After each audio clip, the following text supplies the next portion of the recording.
Thank you all for coming. I'd like to call this meeting of the school board to order for today, Tuesday, June 20th. Member Harley, will you call the roll, please? I forget that all the time. Yes, thank you. I am here. Member Johnston? Here. Chair Kirby? Here. Member Leffler-Kemp? Here. Member Oswald? Here. Member Sandstead? Here. Member Welty? Here. Superintendent Gronseth? Here. Deputy Clerk Hassler? Here. Secretary Jackie Dolans? Here. Student Representative Emmel? Here. Student Representative Francis? Here. Chair, we have a quorum. Thank you very much. Would you stand and join me in the Pledge of Allegiance, please? I pledge Allegiance to the flag of the United States of America and to the republic for which it stands, one nation, under God, indivisible, with liberty and justice for all. All right. Okay.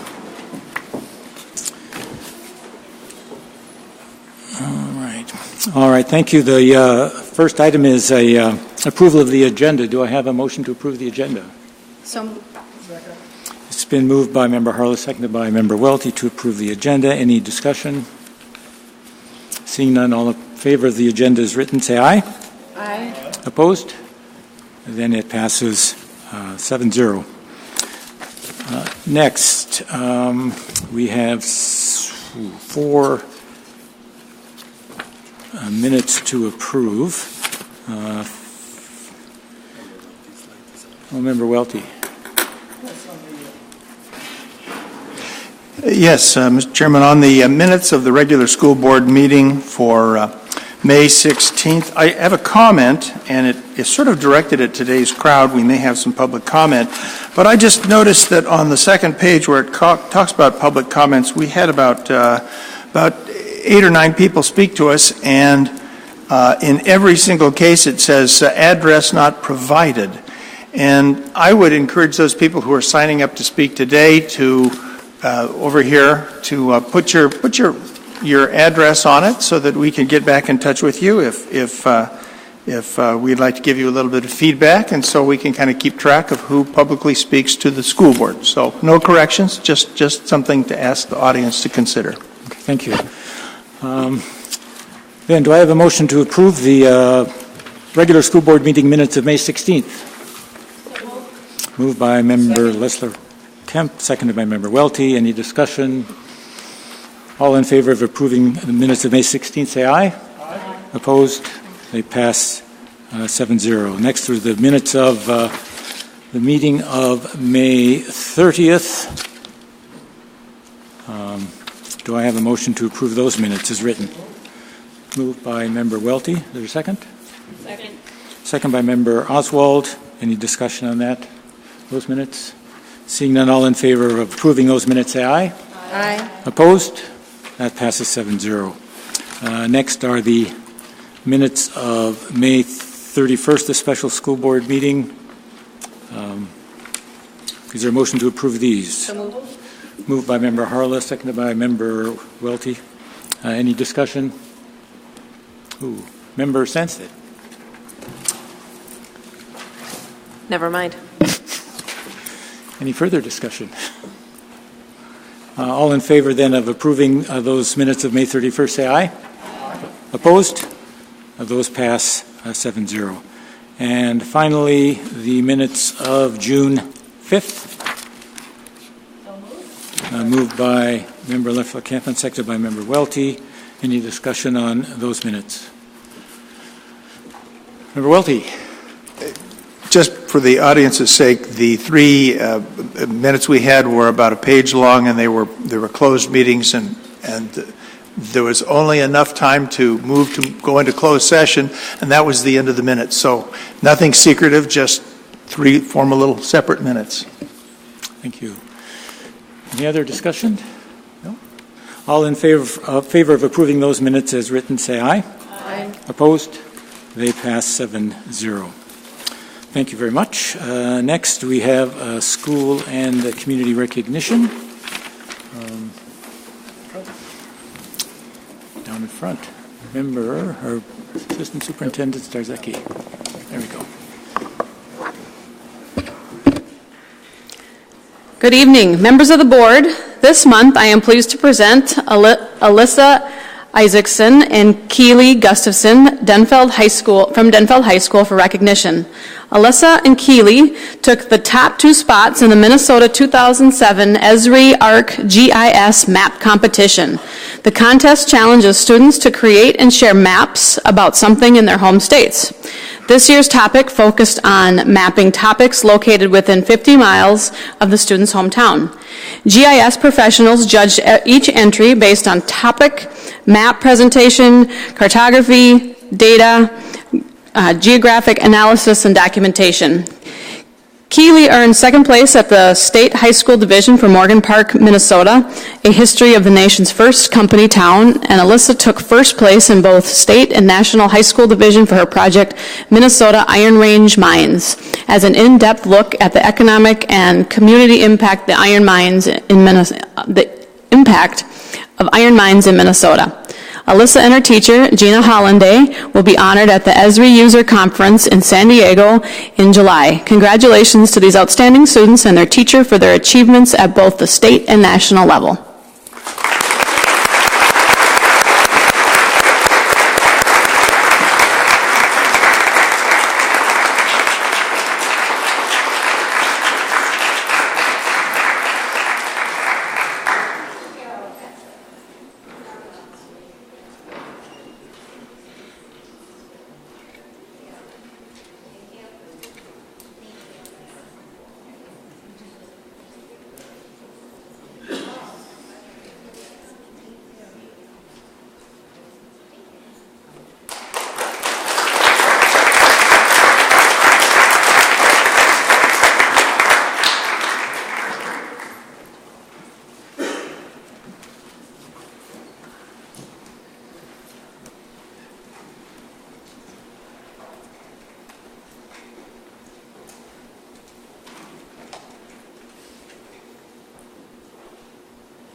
Congratulations to those young women.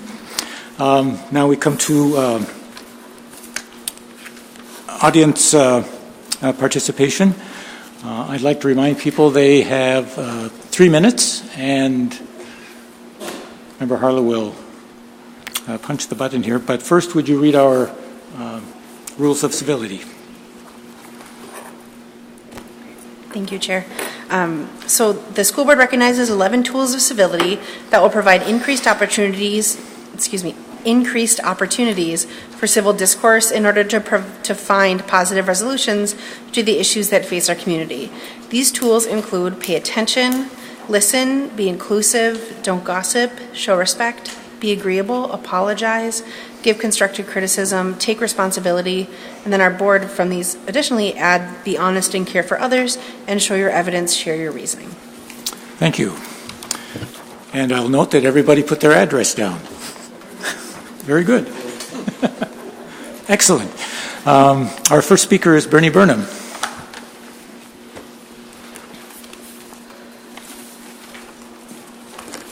Good evening. I'd like to start just with a brief statement of a thank you for the negotiations process that we went through. Our teachers were pleased to see what the contract was and what it offered to us. So I'm going to stop there because Kathryn's going to speak a little bit more to that later. I'm here tonight as the president of the Duluth Federation of Teachers, and I've spent my last 6 years of my 18 years as a teacher here at Laura McArthur Elementary School. I've taught at Lincoln, Lowell, Grant, and McArthur. You might notice I'm wearing one of our red shirts. We were able to get these earlier this spring and offer them to anyone who wanted one who works for our school district. This included maintenance, food service, paraprofessionals, our own members, principals, cafeteria and playground staff, administration, and even some foster grandparents were wanting them. They're a hot commodity, and I still get asked about them every once in a while. Here's what it says on the front. We make our public schools great. This is a collective we, all of us. I'll come back to that in a minute. I love Duluth. I can't think of a finer place to live and raise a family. As a matter of fact, when my daughters were young, we actually lived away from here for several years. Our youngest was born in Alabama, but we decided to come home to raise our family. I've spent the majority of my life here. I'm a product of ISD 709. I think I've done well with my life and feel very blessed every single day. My daughters, too, are products of ISD 709. Carly, my eldest, works in the insurance industry and is climbing the corporate ladder. She recently co-authored a book about engaging millennials in the industry, has a website, and works with her partners to do weekly podcasts. Megan is a middle school teacher, and while I would have loved for her to stay here to teach, she has chosen a life of teaching and traveling. At the moment, she is finishing a 2-year contract in Monterrey, Mexico, and in the fall, she'll be moving to Cote d'Ivoire, Africa, a long ways away. I know the education they received here set them up for the success that they have in their life. Their teachers were always there for them. Now, I've been watching and listening the last 2 months about the principal moves that seem to have created quite a stir here in Duluth. Who knew that moving a few people around could cause such a ruckus? I have 3 points to share with you tonight that I think are important enough to mention. Number 1, there's a school in West Duluth called Harriet Beecher Stowe Elementary, Stowe for short. Why am I telling you this? Well, the staff, a fine staff I might add, called me about 5 weeks ago and asked me to come out and talk to them about working with Principal Nathan Glockley. What they're looking for and feeling passionate about is that Stowe needs to rebuild strong, sustainable systems. They shared with me, in spite of some initial hesitation, they are looking forward to working with Nathan to help them build these systems, improve behaviors, and bring back enrollment for the betterment of the Stowe community. At the moment, they don't know what to think. They feel like they're in limbo due to all that is swirling around this. Is this fair? What should they think? They have yet to meet with him, yet he's already made some decisions that have affected them. Number 2, I, like you, have seen the stories in the paper about how one person has made McArthur great. Well, this goes back to the collective we that I talked about earlier. One person does not a school make, and for people to continue to say this, frankly, dismisses every other member of the staff, and it's insulting to say the least. When I hear people threaten to leave our school if they don't get their way, I just have to shake my head. What about your child's teacher or the foster grandparent they might have in their classroom? What about the folks who work the playground or who serve them lunch every day? If your child receives services from special education, I have to tell you, we have an outstanding, dedicated, extremely dedicated staff at Laura McArthur School. To say you will leave because of one person is disturbing to me. I can tell you there have been times I personally have not got my way, both as a parent in this district and as a staff member. But I've never left, I've stayed the course, and I'm proud to be here. Finally, number 3, we are employees of our school district, and as such we have agreed to the language of the contracts we work under. For the last 3 years now, in this position as the DFT president, I receive calls from members when a principal has moved them to a different position within their building because the principal believes it is best for the school, and they ask me, can this be done? I've been there myself over the years, and I say yes. Our contract states the principal has the right of assignment within the building. And I can tell you personally that initially I was not happy about this for myself. But had I not moved, I probably wouldn't be standing in front of you here today in this position. I've been moved to a new position or a new building. In the long run, I have worked with many amazing people who have supported and helped me grow along the way. The principal's contract says essentially the same thing. The superintendent has the right of assignment for principals. I'm just going to say it'd be great if we could be done with this and move forward to continue our work that is necessary for the success of all of our students. Thank you for listening. Thank you. Next is Kevin Squirrel-Brown. Welcome, Kevin.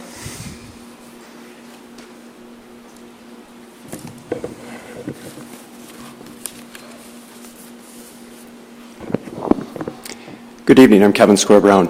I'm here on behalf of the Community-Based School Equity Initiative. On June 5th, we joined you, the school board, for a committee of the whole meeting as you discussed responses to our April 18th equity report. We were also given an opportunity to talk with you. Thank you for taking the time to discuss equity in our schools. Real dialogue is an important first step. With the budget on tonight's agenda, we have been focusing mostly on things that can be put in place immediately. There are other important issues in our report that will take longer to address. Know that we haven't lost interest in those. Here is some of what we heard on June 5th.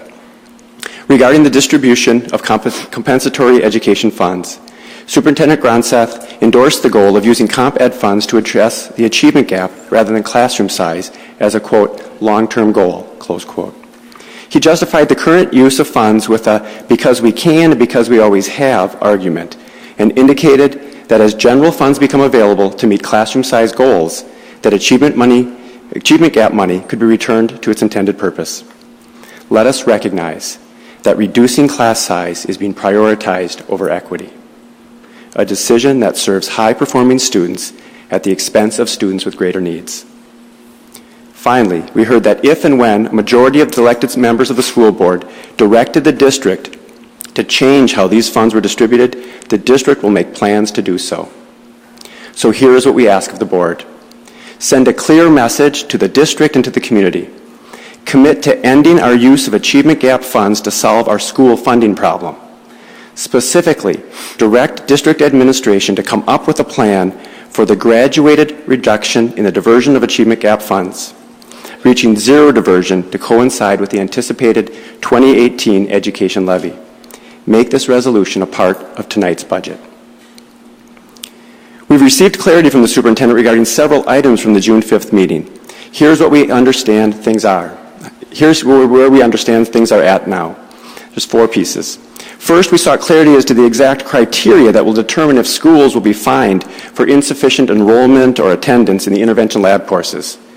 We were told that if sections were, quote, appropriately filled, the district will not require the schools to use discretionary or other building-specific funds to reimburse the district. While vague, we trust that this will not result in the loss of building-based funds. Second, the $150,000 in equity money is being used this year to fund the first year of Denfeld's full-service community schools coordinator and for the BAR student engagement program. We have been told this funding will continue into subsequent years, unless, of course, the comp ed distribution formula is changed. Third, the $285,000 in state general education dollars that the DNT reported as allowing comp ed dollars to be returned for achievement gap purposes was not a recent change. It simply reflects previously accounted for allocations. And fourth, our recommendation that staff be required to log phone, in-person, and electronic communications with students' families remains unaddressed. The superintendent indicated that quality communication with families is important, yet had questions regarding our proposal. We believe that what we track, we are more likely to do, and that what we as a district formalize as a practice speaks volumes about what we value. The June 5th discussion was a good first step. As our elected representatives, please go beyond discussing to acting. Commit tonight to aligning future comp ed spending with what is right, not with what is allowed. Thank you. Thank you. Next is Brad Bennett.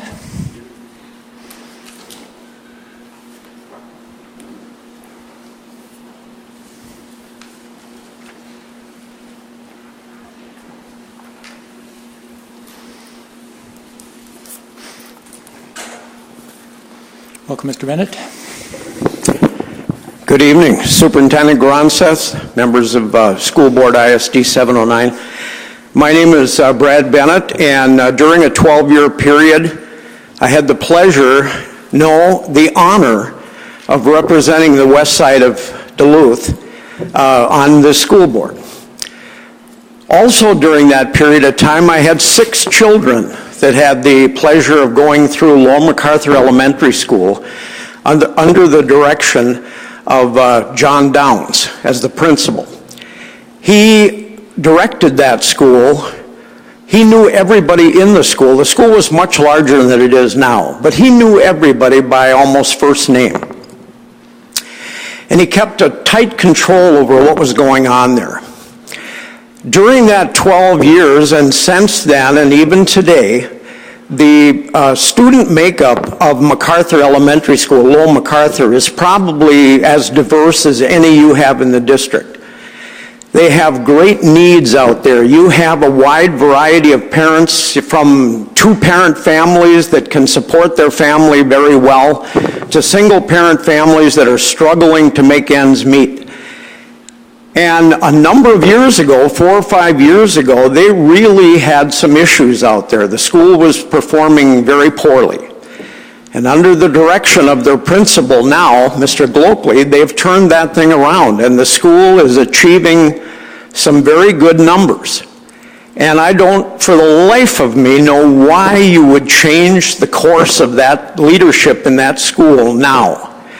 It would seem to me that you would be very easy to post the position at Stowe and find a very good principal for Stowe, and leave the principalship of McArthur alone, because I've talked to him. He wants to stay there. The parents, majority of the parents want him to stay there. He's doing a very credible job. And as the old saying goes, if it ain't broke, don't fix it. So I'm here this evening. This is the first time I've been in this building since I left the board way back then. But I felt it important enough to be here tonight to say for the parents and the students of the west side of town, give them the chance to achieve. I had a principal, not a principal, but a teacher one time at Low McArthur say to me about one of my sons. He said, you know, you only get one chance at education. Once you're done with the 12 years, you don't get to do over. You don't get to make it over. So there's a lot of kids, a lot of students at Low McArthur that are looking for the direction that that principal is giving. I thank you for the chance to speak here tonight. Thank you.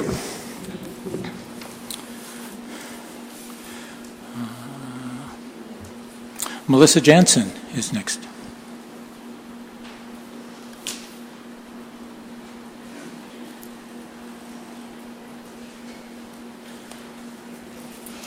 My name is Melissa Janssen. I am a parent with a child at Homecroft. I'm a little different than with the Laura Mack. Laura Mack, I have to extend my thank you to you. You supported us through this, the principal swapping, as I refer to it. I'm here to support you also. But I do, as behalf of a Homecroft parent, genuinely thank the 3 school board members that stepped forward, that were with us from day one. They were not politically motivated. They were not re-election motivated. I knew exactly where they stood. Member Oswald, I bet you I hit you with at least 100 emails. Art Johnston, again, I thank you. And Harry Welty, again, thank you so much. I did not hear from one Homecroft parent that those phone calls and emails had not been returned. Your support showed us that you understood that a school that has nearly 400 kids needs a full-time principal, not a 0.6. There is a difference. I appreciate that, and I applaud you at your efforts and reading contracts and going through everything, talking to our parents, talking to our teachers. They feel very supported by you, and I genuinely wanted to thank you for that. Laura Mack faces different challenges. They have different issues. Some of them are very challenging. I would like to see the decision be reversed as far as moving that principal. What I would like to see is that since he has done such a wonderful job at Laura Mack, why not utilize him? He knows those challenges of what a school needs. Utilize his knowledge to help choose, handpick a new principal for Stowe. They are already going through transition as it is. Allow him to mentor. There's many teachers here and there's many higher education people here. And we all know the importance of having a mentor system. And without that mentor system, we fail. Why not take our resources that we have already in the district, utilize them to the best of our ability? Thank you. Thank you.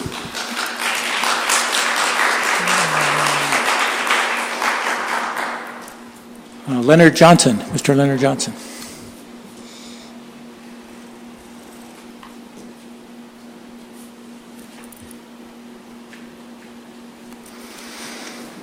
Good evening. Welcome. Members of the board, Gronseth, Superintendent Gronseth. I'm a parent of 3 children at Lower McArthur.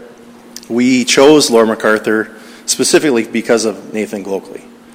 His leadership, his guidance, and just ever since seeing how he's so involved in all these children's lives, not only my kids that are in real need.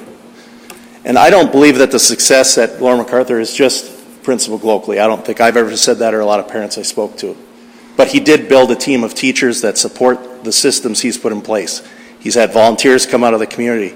If you come in there any day on an elementary school day, there's 60 and 70-year-old grandmas that he's recruited to help in that school.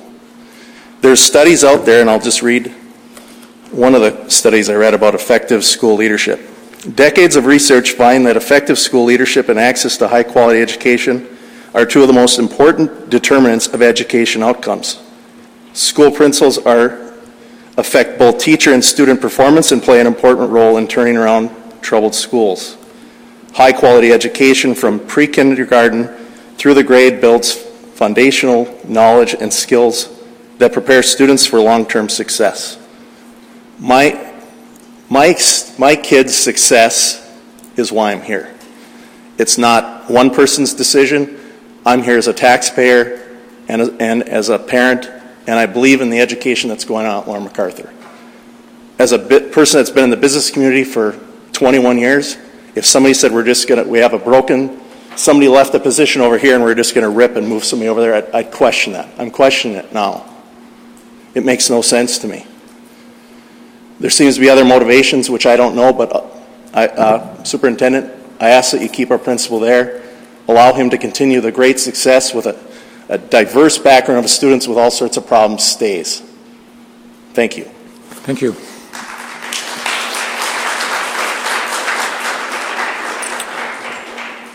Kathryn Akbar.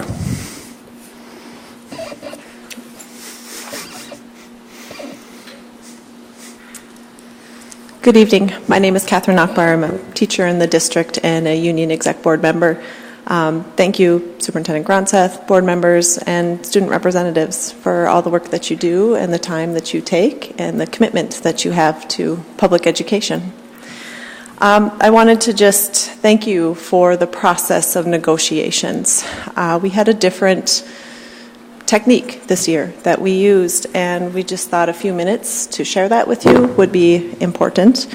When we met as exec board members, we wanted to interview teachers, and we wanted to hear their story. And with the support of the board and our district leadership, we were able to conduct over 200 face-to-face interviews across our system with the teachers that are working with youth every single day.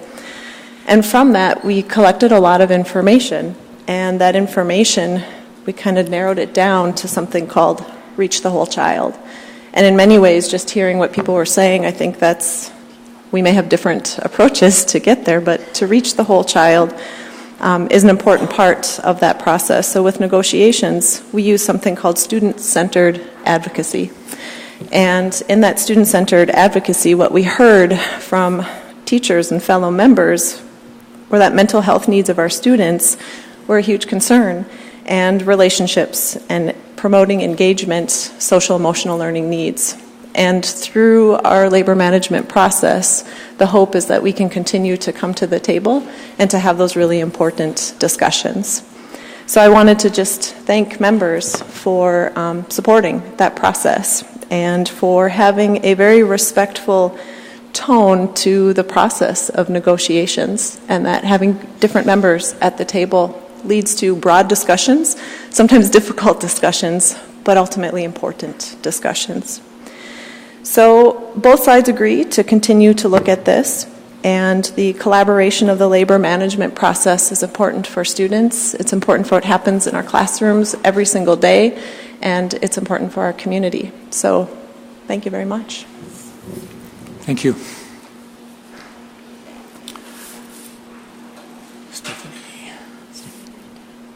Randby. No, next is Stephanie Randby.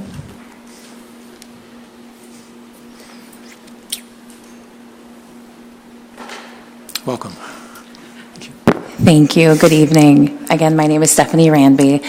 I am a community member in that I work in West Duluth. So I don't live in Duluth, but I work in West Duluth. So I feel like I can speak on this issue, and it's about the principal move at Laura McArthur. I work at Valley Youth Center, which is located in Laura McArthur, and we serve many, many of the youth that go to Laura McArthur, as well as Lincoln Park Middle School and Denfeld High School. And one of the things that I think are at the core of what we do at the Valley Youth Center are to build relationships with our kids and to have positive adult role models for those kids. And one thing that Principal Glockley has done for us that we've seen, throughout the course of a school day has really support what the former person spoke about, that whole health of the child, really meeting the needs of our kids where they're at, whether that is bringing them down to the Valley Youth Center to have an intervention, calm them down, bring them to a place where they feel stable, comfortable, safe. We're a safe place for our kids, and Mr. Glockley has a very large role to play in that, as well as our teachers, as well as our parents and our community members. I kind of second a lot of what is being said here in that I feel like a move at this point and at this juncture at Laura McArthur would be not probably the wisest thing to do. He's doing great work. Our teachers are doing great work, and I'd love to see that continue. He's a mentor to not only our students, our staff, and many of the teachers at Laura McArthur as well. So I would love to see him stay. He is tirelessly working with our youth. Our teachers are tirelessly working with our youth. And we recognize that. We see it every day down at the Valley Youth Center. And we'd love to continue to see him playing those games of foosball with our kids, playing pool, meeting them, like I said, where they're at and where they're comfortable, and building those relationships every single day, sometimes even on his own time, and a lot of time on his own time. He's after school visiting with our kids all the time, checking in. How are things going at home? How are things going at the Valley Youth Center? How are things going at school? And I think to move him at this point, this critical point, would be difficult. Many of our kids rely on the stability of having consistent adults in their lives, and he is a consistent adult in their life. So I thank you for your time, and I would ask that you reconsider the principal move. Thank you. Thank you.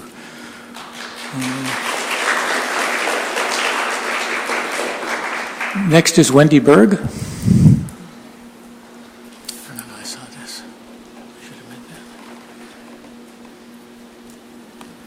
Hi, my name is Wendy Berg. I am a parent of 3 children, one formerly a student at Laura McArthur and 2 who are currently enrolled in Laura McArthur. I am also a member of the PTA. I am also on the family engagement.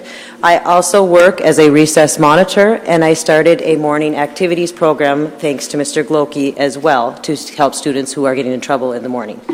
I'd like to start by saying, first off, thank you, Mr. Granthas, for meeting with me yesterday. I also would like to make something clear that although I understand your reasoning for moving him, I do not support it or agree with it. I feel that he needs to stay where he is, not because he makes the school, but because of the bond that he has shared with these children. These kids need him. I see on daily mornings that nobody else is paying attention to him, and he comes up and they go and hoard him, and he stands there and listens. No matter what meeting he is on his way to, how busy he is, he takes the time. We received 350 signatures on our petition. I have some of the comments that are on there as well. My son, who is 15, was a former student at Laura McArthur in the old school. I witnessed firsthand what the school was like without Mr. Glockley. It was not the same in any way. We never saw the principal. She never was involved in anything. She did not talk to the children. My son's 5th grade year, he was in the new school with Mr. Glockley, and everything changed. It was like a breath of fresh air. He came in, he changed everything. He made me love that school. And for a while, I was thinking about putting my other kids in another school. I also know firsthand on what he does for parents and the staff as well. Just me alone, I walked up to him one day on a whim and said, I have an idea. Would you like to hear it? And he said, sure, let's have a meeting. We had a meeting. He let me do a project, which I never thought anybody would he let me take on this morning activities. So every day, every Tuesday and Thursday, I volunteer my time from 7 to 7:30 so I can help with the children. And that is because of him. He showed me that these kids are our future. They're what makes makes this world what it's going to be. They're someday going to be sitting on this board. This could be them someday. And I feel that changing Mr. Glokey to a different school when it's not necessary. I get Stowe needs help. I understand that. I do. And I get that Mr. Glokey is great for that. But you're also going to hurt Laura McArthur. So in the end, is it worth changing 2 schools when really only one needs to be changed? Thank you so much for your time. Thank you.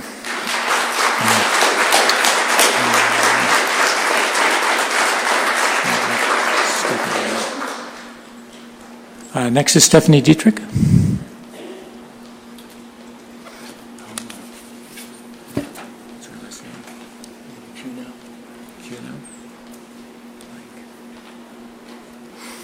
Hi, my name is Stephanie Dietrich, and I'm a recess monitor for the Laura McArthur Playground. And I do not agree with switching principals because Mr. Glokey has a very strong relationship with each student, no matter what grade, boy, girl. Being as me taking the kids in and out from the playground each grade, every morning he's fist bumping, high five, hug. You know, he has a very close relationship with the kids, and I feel that Laura McArthur has been a better school since when I went to school at the old Laura McArthur. He's a very wonderful principal, because when I went to the old McArthur, before they tore it down, the principal there didn't really care about, you know, I was being harassed in 5th grade. I told the principal every day. Principal said, oh, well, just keep coming to school, do what you gotta do. Mr. Glokey, every time I see a kid, pull him over in the hallway and say, hey, I'm being pushed by so-and-so, or someone's calling me names. He pulls the kid aside and deals with it right that second, not, oh, I'll get to it later, or, you know, wait till you complain again. And in my eyes, I really think it would be good if we kept Mr. Glokey as our principal. And I appreciate the board for letting me come to speak. Thank you. Thank you.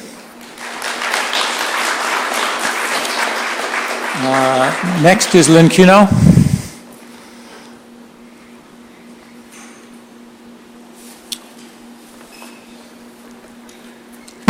Sorry.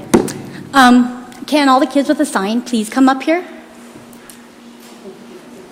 I was going to say something. I had this big long speech put out, but it's our kids' future. It's our kids' voice that I think it should be heard. And these are the kids of Laura McArthur.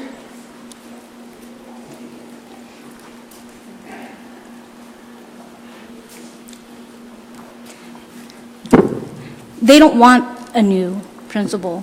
We want the principal we have. And it's just not Nathan that makes the school great. It's everybody, like Ms. Burdham said. It's we. Why should these kids get a new principal when they like the principal they have? He has relationships with the kids he has. Yeah, we will be fine in the long run. We will be. But what about now? We're losing our science specialists. We're losing Mr. Vang.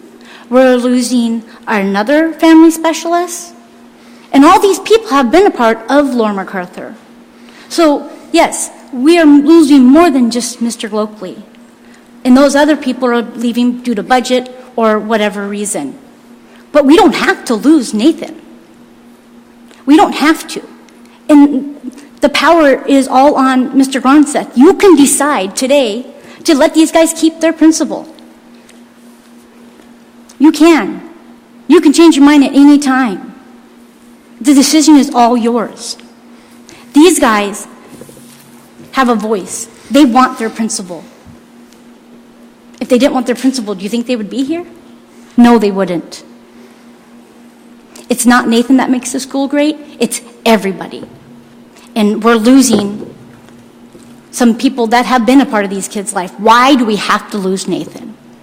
The reason I get, so Stowe can improve their enrollment and their grades. Well, what about Condon's principal? Why can't you send Condon's principal over there?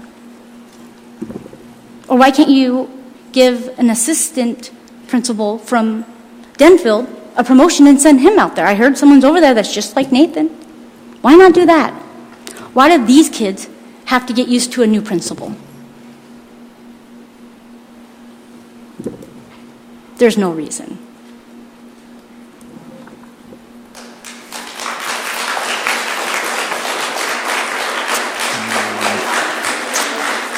Thank you. There are no more people signed up. Are there any more?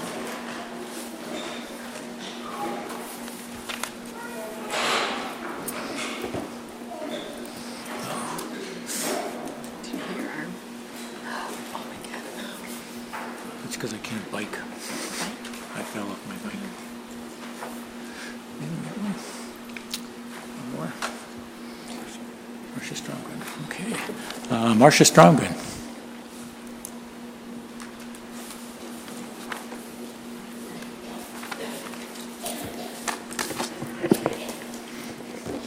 School board members, Mr. Gronseth, student representatives, it's been a while since I've been here to speak. My name is Marcy Stromgren, and I monitored this district for about 8.25 years, having quit earlier this year. But every now and then I get a little bit upset about what I read in the newspaper and hear from some of you representatives. Chasing possibilities. Spending resources on busing into other school districts where our students are already open enrolling seems foolhardy at best. Why aren't we busing students that live more than 1.5 miles from their prospective school? Why lose them as well? Some of them on a cold day won't walk 2 miles or under 2 miles. I remember walking from 1807 Hutchinson Road down to Lincoln, but my parents would put me on a city bus when the weather was real bad. And that was less than 1 mile. And I did have to walk back up the hill again, but that was in good weather. More than likely, I can assume my taxes will raise once again because of money flying out the district with students as they continue to find schools in the open enrollment that they can take advantage of, Proctor, Hermantown, etc., etc. Those schools are meeting their needs. They aren't experiencing the bullying problem that I still hear goes on, and they're not experiencing crowded classrooms, a promise of the Red Plan that has never been fulfilled. You refuse to sell buildings meant to bring down our indebtedness, and yet you will spend $3 million on Rock Ridge, and Many Rivers was turned down from buying it for about $1 million. Well, now Many Rivers is going to buy Cobb, so they're here to stay, just like the charter schools, the other schools, and online schools. I was shocked at how many kids are enrolled in online. You don't think that's going to continue to grow as kids leave the charter schools after 8th grade? Do you think those parents are going to put them into the schools when they're already overcrowded and there's still bullying going on? I doubt it. I doubt it. When I was dissatisfied as a parent after kindergarten with my now 49-year-old, I put him in a private school, and then I home educated for 20 years. I didn't like what I put up with 1 year. Nobody wanted to listen to me as a parent, and I want to commend everybody that came here to speak on behalf of your school today. That is very commendable to see so many parents and teachers here. It's time to make the changes that are necessary to move this district forward. You continue to dig your hole deeper and deeper by staying with the policy of not selling these buildings that we were promised would bring down the indebtedness. Thank you. Thank you. All right, there are no more people signed up. All right, next on the agenda we have reading of communications or petitions. There was one communication received on the 12th of June. There's a letter addressed to the school board from Mary Jo Twite regarding what she perceived as a lack of control and respect during the commencement ceremonies at Denfeld. And that is all the communications. Okay, Shall I go ahead with the superintendent report? Yes. All right. Well, the graduations are done. Summer has begun. I'm sure our student reps are well aware of that. And one might think that schools are pretty quiet during the summer, but I know that summer school is underway, and we have students and teachers and principals busy working throughout the district. In fact, Today, we had a number of staff come here to Old Central to train on developing profiles of practice. It's one of the ways that we're working to ensure new achievement strategies are implemented with fidelity across the district. And basically, staff come together and they describe each stage of implementation, what the strategy looks like at the beginning stages, all the way through to when it's fully implemented. And it helps staff to better understand the strategy and what they'll be looking for when they're doing walkthroughs or having observations. And thank you to one of our principals, Jen Larva, also Nathan Glockley, who's done a lot of work with practice profiles, and Assistant Superintendent. Jen and Assistant Superintendent Amy Starzecki facilitated the training today, and I was glad to see folks here working on that. I am sorry to report that last weekend, someone intentionally set a fire on the Lester Park playground, and we want to thank the police and the firefighters who responded so quickly and contained the fire.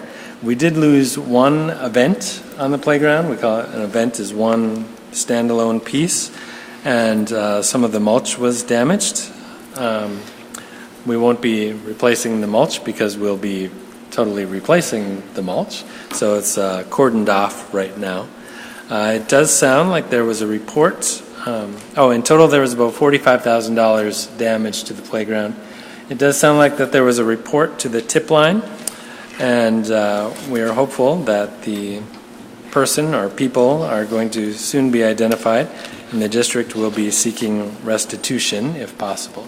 So we encourage anyone with further information to contact the Minnesota Arson Reward Project at 1-800-723-2020.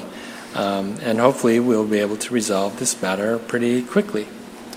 On a more positive note, I want to be sure to mention that free meals are available for children, breakfast and lunch over the summer. Adults accompanying children can also purchase a meal for $3.85. Meals will be available from now until August 25th, and no paperwork is necessary to receive meals. Breakfast is received from 8 o'clock a.m. to 10:30, and lunch is served from 11:30 to 1 o'clock. And meals are being served at Lester Park Elementary, Lowell Elementary, Myers-Wilkins Elementary, Piedmont Elementary, Laura McArthur Elementary, Stowe Elementary, Lincoln Middle School, and Denfeld High School. And any age children under the age of 18 can go to any of those sites and receive either breakfast or lunch or both. So we encourage people to take advantage of those programs. And that concludes my superintendent's report. Chair Kirby. Thank you. How about this? Ben, do you want to go first?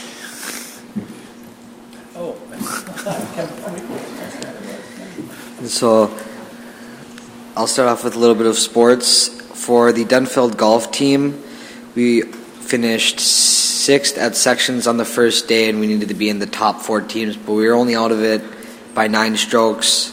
So hopefully next year we'll make it to the second day of sections as a team. However, 2 8th graders, Nate Burke and Cyrus, I'm going to pronounce his last name wrong, but I think it's Boheman, and senior John Harstead and I made it to the second day of sections for qualifying scores. And on the second day of sections, I played well enough, and I was tied 4th and was able to participate in the Minnesota State High School golf tournament. And I finished tied 59th out of 88 golfers. Feels kind of weird talking about myself, but... And then also in Denfeld baseball, after losing the first game of playoffs, went on a 5-game win streak to eliminate 4 teams, but came up short in the section championship against Hibbing. And so also Link Crew's last event, Kool-Aid and Cram, was a success, and Link Crew is looking forward to next year in welcoming a new class of freshmen, and during the fall we are going to have our Link Crew initiation days where the Link Crew adults train in the Link Crew and get us all hyped up for the new school year. And the all-night grad party was a success, and I heard it was a lot of fun for the seniors. And at honor night, Paul Faldesi and Sophie Finch-Newkirk was crowned King and Queen of Honor Court. And also a very, very exciting thing, Denfeld High School offered $3.9 million in scholarships to the senior class. Also on the 24th, Fine Arts Night was a great success where lots of Denfeld students showcased their talent, whether it be art or music. And then graduation was a success, and 191 students can now call themselves alumni of Denfeld High School.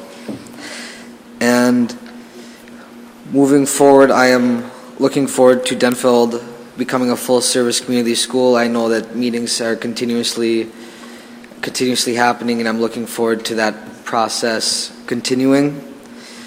And the outdoor concert for Denfeld was fantastic, and they had just absolute perfect weather. It was a little hot day, but it was a cool breeze, and the sun was out, and so it was awesome. And this year, the seniors were starting a new tradition of the first annual senior walk. It was on June 2nd, where on the last day of the seniors, on the seniors' last day of school, they were able to walk through some elementary schools, and that tradition is going to be kept going forward for the next several years. And then also seniors were taken on tours through the bowels of Denfeld all the way up to the tower. And an interesting fact is that from the bowels of Denfeld up into the top of the tower is roughly 7 stories tall. Also this week, 10 students from Denfeld are attending the Scott Anderson Leadership Forum. And also, I believe it was 2 weeks ago, Jordan Danielson attended Boys State. I was unable to attend because of Golf State, sadly. And then I'd also like to point out in Mrs. Hollanday's AP U.S. History class, the class wrote essays and entered them into a Vietnam essay contest regarding the domino theory, and the competition took place at the Bong Memorial. And Keely Gustafson, who has also received another award tonight, and Adrian Ferguson took the 2 runner-up spots, and Nate Swanson and I had achieved honorable mentions on our essays. Thank you. Cabria? It's on? Okay, all right. So, our last student forum meeting concluded this month with a great discussion with the help of celebratory root beer floats. We talked about the free tailgate that exec hosted, where we gave away hot dogs and celebrated the Duluth East baseball team during one of their district games. We also discussed MCA scores going on college applications, effectiveness of the couch for homelessness, highlights of the year, which included talent shows, assemblies, and various dances, as well as expectations for the upcoming year. And they also created a Bring a Dollar for a Hat for a Cat campaign, where funds went to support animal allies. And then from myself and all of the exec board members, we'd like to thank everyone who participated this year in the student forum. They created a voice for all of their peers, and I personally take that information, and we base a lot of our decision making on their ideas. And then, as always, we look forward to the upcoming year with new people. In terms of team sports, our robotics were state champions, which marks a win for every competition they competed in. So that was a really successful season for them, and we hope that they provide the same for next year. The boys' tennis team had an excellent run this year in their season, specifically an Elliot Snyder, who competed in the boys' state competition and did phenomenally. The track team had our end-of-the-year banquet. Unfortunately, no one went to state this year from track, but we're looking forward to next year, and hopefully there will be more success next year. We had a Catsby run in memorial to a cat who used to frequently come into this school and also the concession stand building, and unfortunately passed away. So we thought it would be a great opportunity to memorialize a cat who is seen as a second mascot for our school. Sort of unrelated to sports, but I guess you could relate them. There was the National Ride Your Bike to School Day on the 19th, and so we saw a lot of bikes and a lot of filled bike racks. We actually have 2 bike racks in the front, and they were all filled, so that was really fun. I biked from my friend's house because my house is way too far away for that. And then, as I spoke about last time, Malcolm Hall Jr. competed in the state competition for cooking, and he actually passed on to the nationals competition. He had a brief, I guess you could say catastrophe, but he got over it and was hospitalized for a back injury. However, he is competing tonight in the nationals competition for cooking, so we were wishing good luck for him tonight. And then hopefully it'll be successful. He is a senior, so this is going to be his last competition.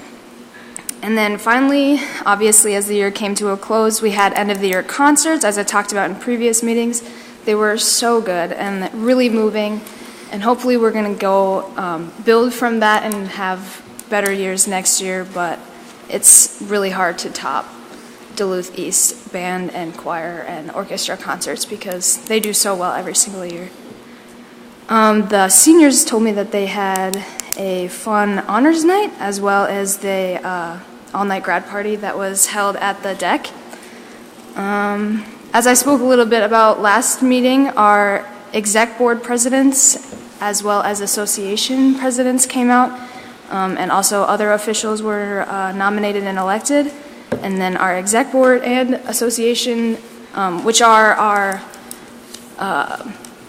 government groups that we have in our school, we're actually lucky enough to have 2. That way we can create an even better, outstanding environment for our school. Instead of just having 1, we have 2, so we're kind of special like that. And then we had our Kool-Aid and Cram. Obviously, we had finals, which was very difficult, but we stuck through. We're all still here. We're all still alive. And then grad ceremonies. The grad ceremony was really beautiful. And then obviously there are lots of grad parties that people are attending, which is sad.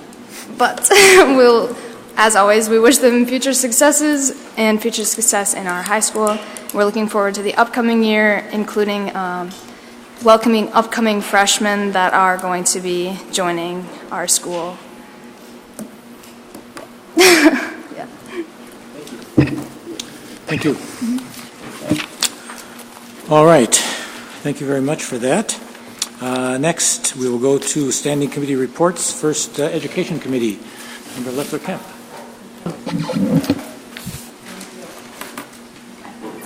Oh, I had it on. Okay. Well, I just always so enjoy, again, following our student reps, Ben and Cabria, and I just have to say I had a chance to cheer Cabria on when she ran the half marathon on Saturday, and she did very well, so yay, good job.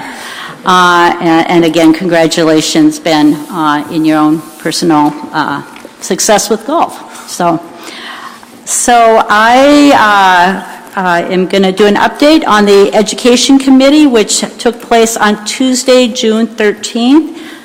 We had a 2-hour meeting, and I moved the Education Committee report. We begin every meeting with a number of informational items, and so the first item is our monthly Assistant Superintendent's report, and Assistant Superintendent Stazecki shared with us some of the work that she's been doing, particularly with principal and teacher evaluations. A key role of hers is evaluating and supporting our school principals, and so she gave us some background on how the reviews happen throughout the year,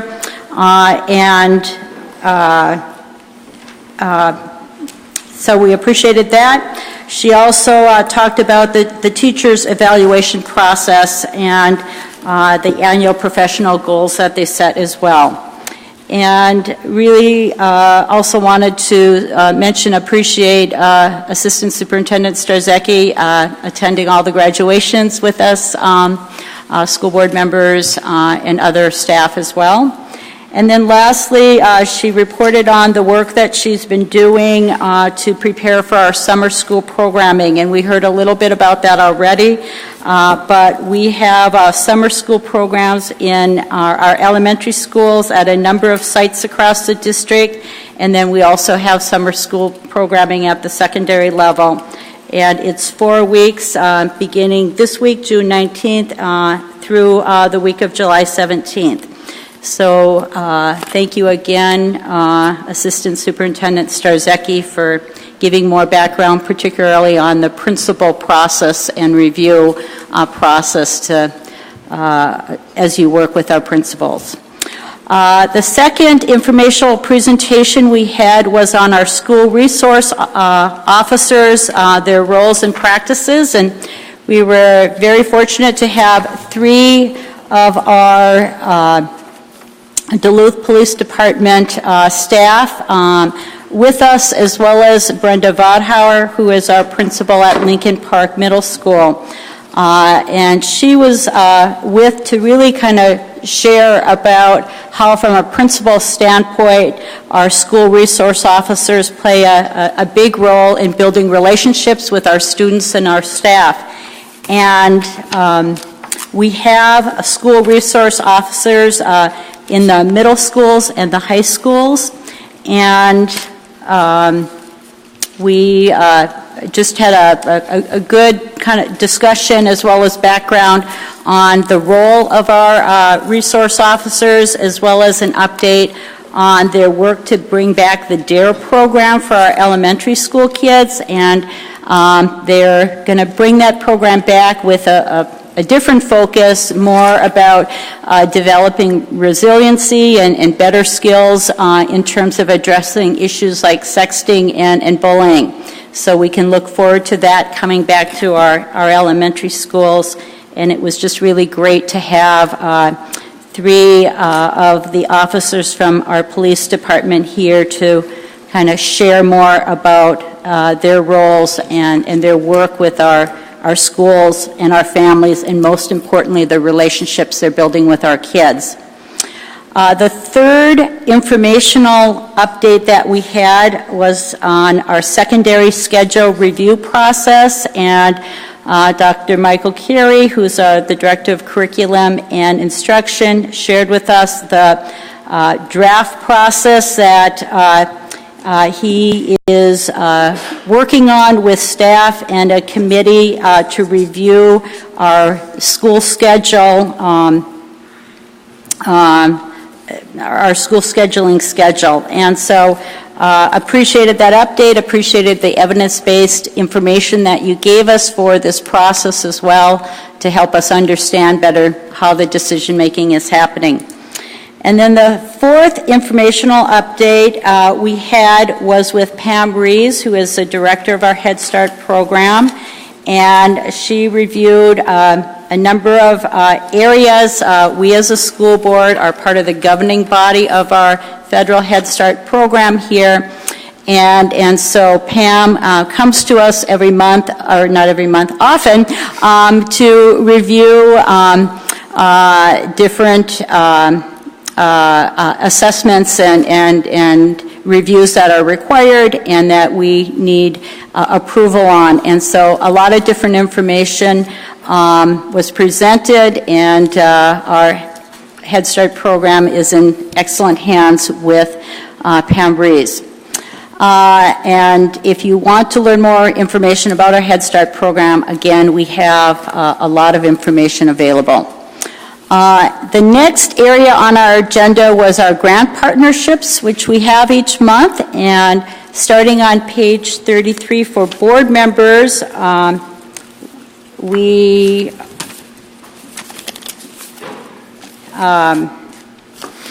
is the first grant partnership with the Lake Superior Consortium. It's our Carl D. Perkins Career and Technical Education Grant. And ISD 709 is the fiscal host for the Carl Perkins grant, and in the amount of $131,550. And these funds are allocated, budgeted, and are spent on the member schools that are part of the consortium. And again, the work is around career technical education. And the funds are managed by the Duluth Vocational Program Coordinator, Brad Vietz. And we really just want to thank him for his enthusiastic leadership that he provides to our career and tech programming.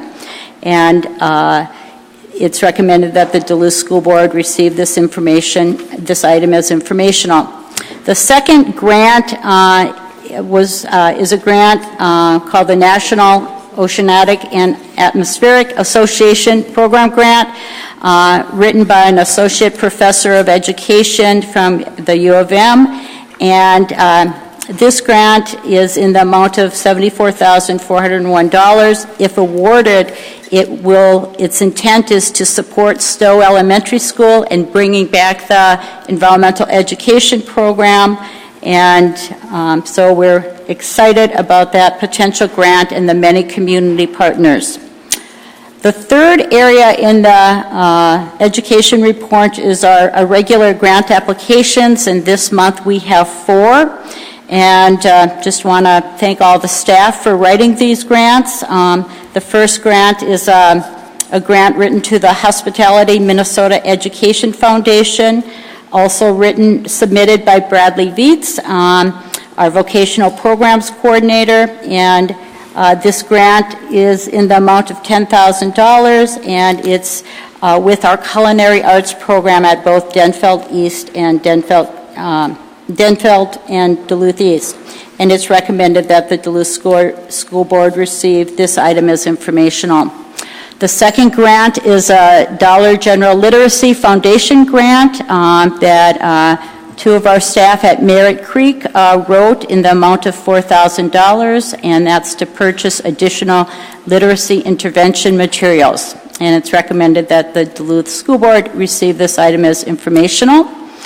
And the third is a grant that Ben, our student rep, spoke towards, the Scott D. Anderson Leadership Foundation and Community Leaders Fund. It's a part of the Duluth Superior Area Community Foundation, and it's a grant in the amount of $24,017. And again, as our student rep Ben mentioned, this allows high school students from across the region, from both of our high schools, to participate in a week-long leadership forum. And then the last, and it's recommended that the Duluth School Board receive this item as informational. And the fourth is our Northland Foundation grant. And this is a grant that was written by Becky Gamashi, who's one of our Head Start teachers. It was submitted to the Northland Foundation in the amount of $6,700, and if awarded, funds would be used to purchase outdoor gear for our Duluth Public Schools preschool classrooms. So it's recommended that the Duluth School Board receive this item as informational. Okay.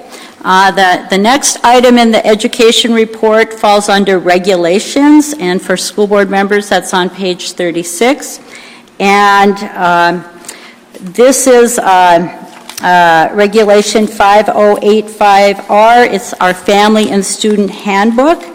Assistant Superintendent Starzecki worked in collaboration with secondary principals as well as our 2 high school athletic directors to determine, to look at revising our regulation around academic eligibility guidelines.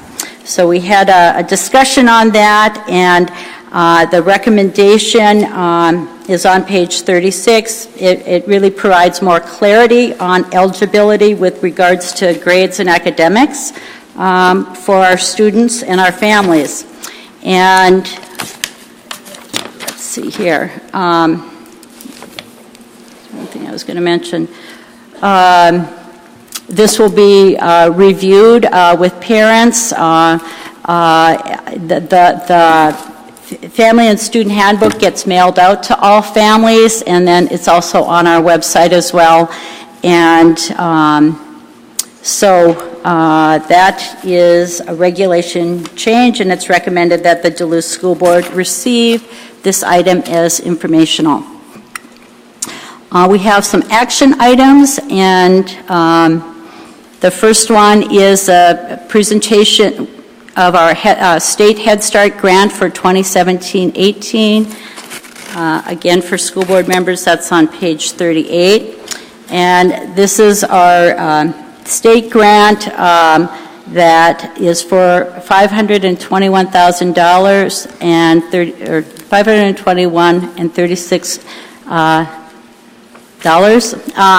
And this focuses on work that we, with Head Start, would be doing with the child care collaboration with YWCA of Duluth, our Families in Transition program, and our home-based program.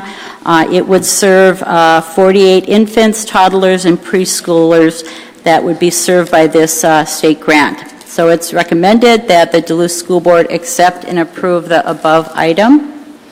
And then there was a presentation also by Pam Rees of the Head Start federal cost of living adjustment. And this is a 1% cost of living adjustment and to assist with staff salaries and benefits as well as equipment. And it is recommended that the Duluth School Board accept and approve the above item. And then the next item on the agenda is policies, and we had a first reading of our wellness policy. We have had discussions on our wellness policy and did ask the community committee that's been working on this to go back and review and then come back. And so we would be deleting the wellness policy 6300, and then as we've been doing and moving to the NSBA model policies, it would be replaced with NSBA policy 533. And the new policy 533, it's recommended that the Duluth School Board approve this policy for its first readings. And again, we had a lot of discussion around this policy, and recommendations that we had asked about. There was a lot of discussion around food sold during the school day and distribution of food around classroom parties. The purpose of this policy is to assure a school environment that promotes and protects all students' health, well-being, and ability to learn by supporting healthy eating and physical activity is the purpose of this policy. So, again, it's recommended we approve it for the first reading. The next section on the Education Committee is grant awards, and Chair Kirby, would you like me to read the resolution separately? Yes. Okay, that's on page 53. It's Resolution E6-17-3458. I move the acceptance of grant awards to the Duluth Public Schools, whereas Minnesota Statute 465.03 requires a school district to accept grants by resolution expressed in the terms prescribed by the donor in full, and whereas acceptance of the grant in accordance with the donor's terms is in the best interest of the Duluth Public Schools, now therefore be it resolved that the Duluth Public Schools does accept the below described grant from said organization in accordance with the terms set forth. Be it further resolved that the Duluth Public Schools wishes to extend its grateful appreciation to this organization. And again, this is the Duluth Superior Area Community Foundation for the Scott Anderson Leadership Fund and the Community Leaders Fund, which we, again, have had students attend. So I move this resolution. Second. There's a second by Member Sandsted. Any discussion on this? Seeing none, all in favor of this resolution say aye. Aye. Opposed? It passes 7-0. Thank you. And the last item on the education agenda was the diploma request, and as you heard, we did have graduations at all of our schools. The approval that is listed at this month is for our Alternative Learning Center and our online school students, 45 students. And I usually read the names, but I'm going to hold off. It was great to be at their graduations in person, though. And it's recommended that the Duluth School Board accept and approve the above item. We also will be reviewing the Denfeld and East graduations at our July meeting, which is what is the norm. And then we had a data sharing agreement, and it's requested that the following organizations be granted access to the student information system to support district functions from July 1st to June 30th, 2018. And the list is there, and it is recommended that the Duluth School Board accept and approve the above items. And we will next month have an update on Denfeld's full-service community schools update. So a lot of great information at this meeting, and I move the Education Committee report. Thank you. Is there a second? Member Sandstead, second. Is there any discussion? Member Harlan. Yes, I'd like to discuss item 2B, the new wellness policy. Okay. Anyone else? All right, you're on. Great. Thanks. Well, I'm glad to see that this is in for its first reading, and just want to highlight a couple of things. Member Sandstead and I have been serving on the Wellness Committee with the district, and just want to highlight just a couple of updates to this that I think have been talked about, if that's all right. I'm just really excited about it for folks to hear. When I was running 4 years ago, not being running, and I'm excited to see this come through because it was something I just get nerdily excited about it. So one thing I want to note is that it adds a portion about farm to school, and that we are encouraging that students are able to get locally grown produce and opportunities for educational experiences in school gardens or at community gardens or local farms to learn about the origins of their food. Something interesting for us to understand, and that also benefits our local economy. I also like that when I was doing some meetings I had some parents call in the last couple of years, kind of once a year, where they talk about limiting where they're concerned because their child had their physical activity that was limited. So this changes the policy, saying that schools will limit withholding physical activity in recess as a behavioral consequence. So I think that as it ties to that, so kind of a neat recognition of the need that when kids are able to move and kids are able to eat healthy, their brains are on fire and they can do that. And sometimes naughtiness comes from not being able to move. I know as an adult I need to stand up and move during long meetings. Also looking at proactively teaching and encouraging positive recess behavior and indoor recess. One thing that was taken out that I thought was a little haughty from last time was encouraging parents to pack healthy lunches and snacks and refrain from including beverages and foods without nutritional value. I think parents can make the decisions of what they send in their own kids' lunches. That being said, there are updates on what can and can't be offered. Specifically, caution will be exercised when offering foods that may cause allergic reaction or adversely impact students with health conditions. We had a number of parents that reached out with this throughout the process. And then also just looking at, there was a lot of discussion in between the two, and appreciate the committee discussion back and forth, that classroom snacks to be distributed to the class. It's to be eaten between usual meals and supplement. We're not limiting the snack thing, but we're kind of encouraging. We'll provide a healthy snack list as a district to encourage things. But okay? Good. So we're not looking at saying no, you can't send anything. It's just encouraging that there are a lot of different options that you can bring, and also be really careful because there may be students in your class that have allergies. No, I have a certain allergy, and if it's in a room, I can't be there. And so we want to make sure that we're inclusive, and we heard that loud and clear. And then also, this is really up to date with federal guidelines, with the USDA expectation for us to receive federal reimbursement, and appreciate the tracking that'll happen with this, with our kind of future public involvement, our district wellness coordinator, the triennial assessments, and with record keeping moving forward, and appreciate already that our food service has been tracking different things. The Department of Education did come in and look at this, and just they just double check something that we'll be updating in the future. So appreciate the staff time and for letting me go on a little bit about this, because I don't often go on about a lot, but I'm excited to see that this is moving forward in a way that I feel like students and families have been able to be heard in the process of things, and also really appreciate the broad community input and support, specifically from St. Louis County staff, as well as a number of folks that were on it, the YMCA, the Essentia Health. Who else was on it? Nora, can you? I don't know if you can.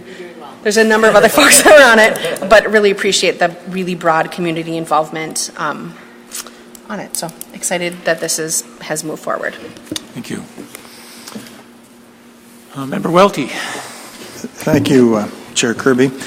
I agree with many of the things that Member Harla has said. She's been bird-dogging wellness policy issues for some time. But with every good, there comes a few things that are a little difficult to take. And we had a significant discussion about this. Member Oswald was quite concerned. We have a special education group at Denfeld that has for some time raised money through cookie sales that they bake. And it turns out that the cookies that they have baked do not meet the federal recommendations, the regulations. And when I asked if we could make some exceptions for the Denfeld students special ed students who use this money for field trips and to enrich their experience, I was told, no, you just simply do not defy the federal government.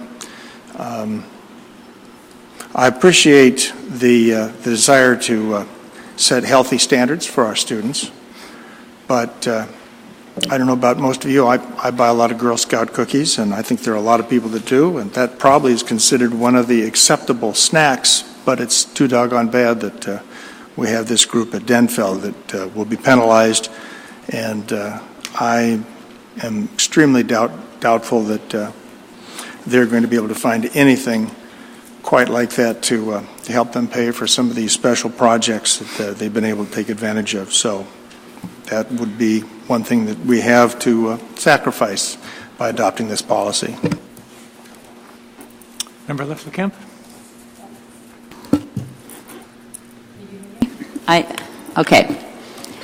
I wanted to thank you, Member Harla, for kind of highlighting more of the policy. There were a couple of things I had wanted to mention in my report.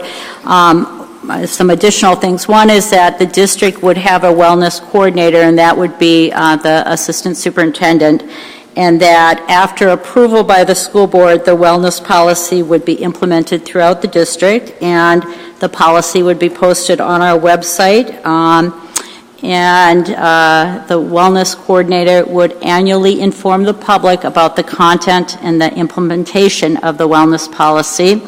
And in many of our elementary schools, they are forming wellness committees, and so there's a lot of discussion and ideas and events that happen with the staff and parents that are involved with those wellness committees. And so just wanted to kind of add to what this policy means and the important role it can play across the district.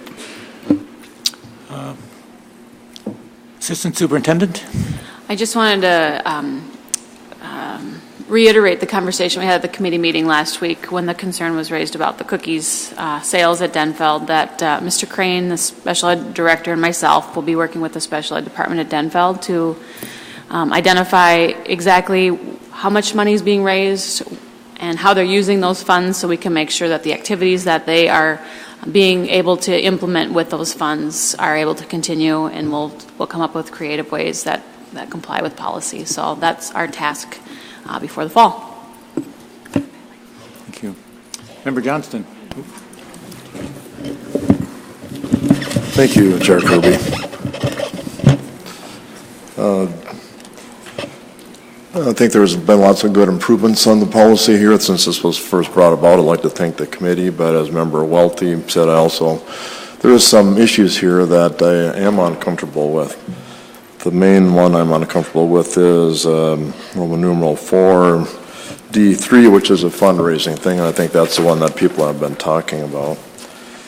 Just a little bit of background on that. When this first came up, we were told that if we did not adopt this, that we would lose our federal school lunch money, which is a lot. A little bit of research, we found out that was not true.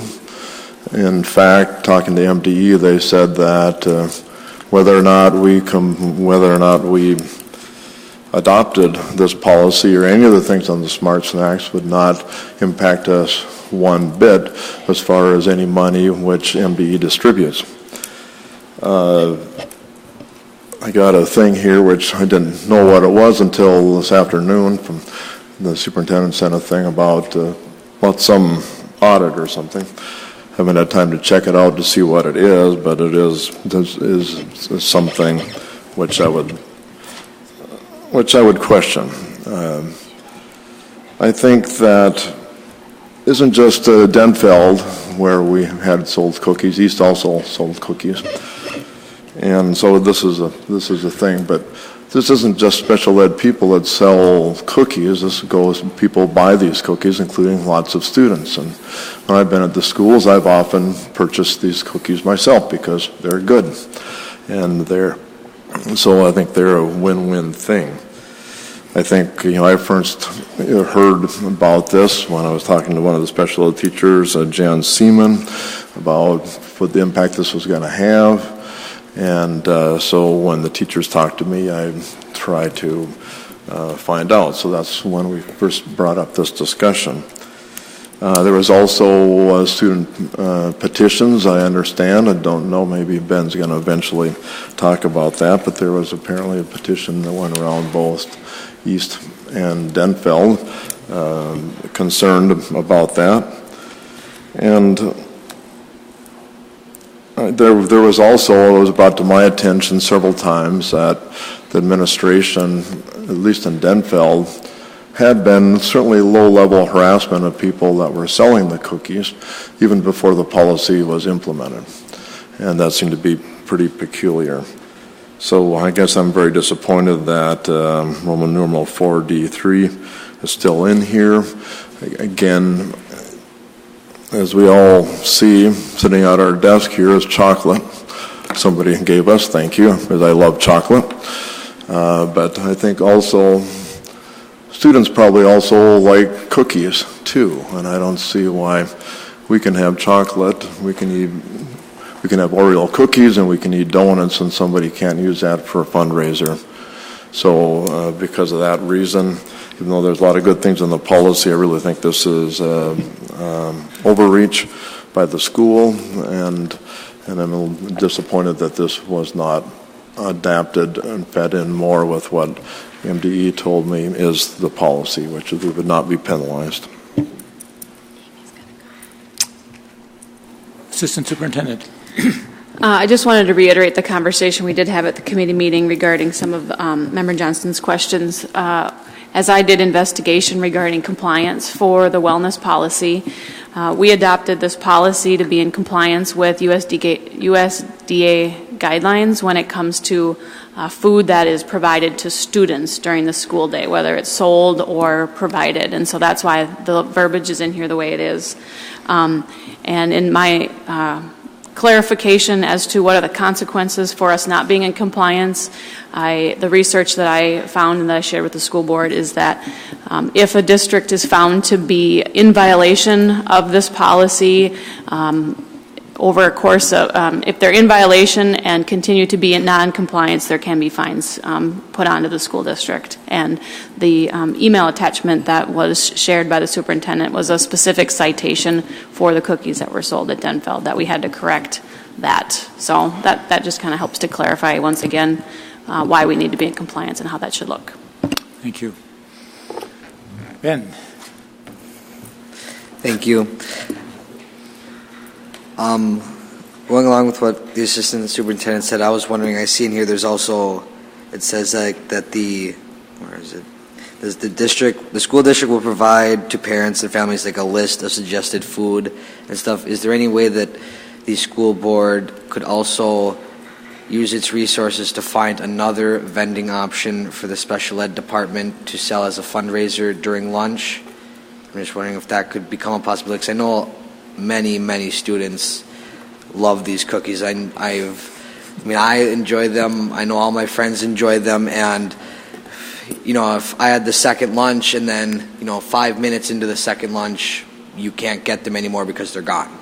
The first lunch tears through almost all of them, and then what's left goes really fast in the second lunch. And so I know it's a big fundraiser for the special ed department, and so I was just hoping that there could be a possibility of finding, I don't know if there's such thing as like a healthier cookie to be able to sell at lunch. So I'm hoping that there could be something along those lines. I know that the school district needs to coexist within the USDA guidelines, and so I know that to not be fined, those special ed cookies will need to be stopped selling. However, I just hope that the school district can look into another vending opportunities at lunchtime for the special ed department to sell in order to raise money for them, and also provide a different snack other than the school lunches for students to buy. Thank you. Superintendent, do you have a response? I do. There is an alternate recipe that the same company sells that does meet the guidelines. They did try them, and they weren't as tasty.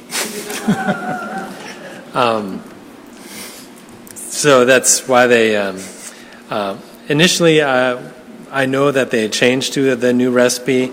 At first we didn't realize that they had changed back, and so then when we followed up, we found out that they were indeed selling the better cookies. I think that this is really about the spirit of this program and what it brings to our students. Not only does it bring its job skills, its training, it brings math concepts because they're dealing with money, and it gives them responsibility, but it's also about the social interaction that they have and the connection that they build with the whole school with this program. And I would, I love the spirit of that program, and it helps them meet their IEP goals as well. And I believe that we can work with staff to find something besides cookies that will be popular to sell. Perhaps it's not a cookie. Maybe I don't know what it is. But maybe working with other students in the school and working with staff, they would be able to look at the federal guidelines that we have to work with and find something that everyone agrees would be just as popular and serve the spirit of that program, which is helping these students to build their skills while also building relationships. I don't want to lose that part of the program, and I don't believe that the cookies are the only way to get to that. I do realize that it's a lot of money that is raised every day. In fact, I believe at Denfeld it's $17,000 or over $17,000 a year in cookies. And at East it's about $4,800 a year in cookies. So evidently they're a little more popular at Denfeld than East. Maybe it's different recipes, I don't know. But I do think that we can work collaboratively to find a solution that helps us to stay within the guidelines and helps meet the spirit of the program and provide some healthy snacks for students at the schools. Member Oswald. Thank you. I just want to say thank you. I really appreciate from our conversation at the committee level that the conversations progressed to how do we support the programs. We can't just take that amount of money away from those kids. And yes, we need other opportunities, like Superintendent Gronseth said, to allow them to keep doing what they're doing in achieving their goals.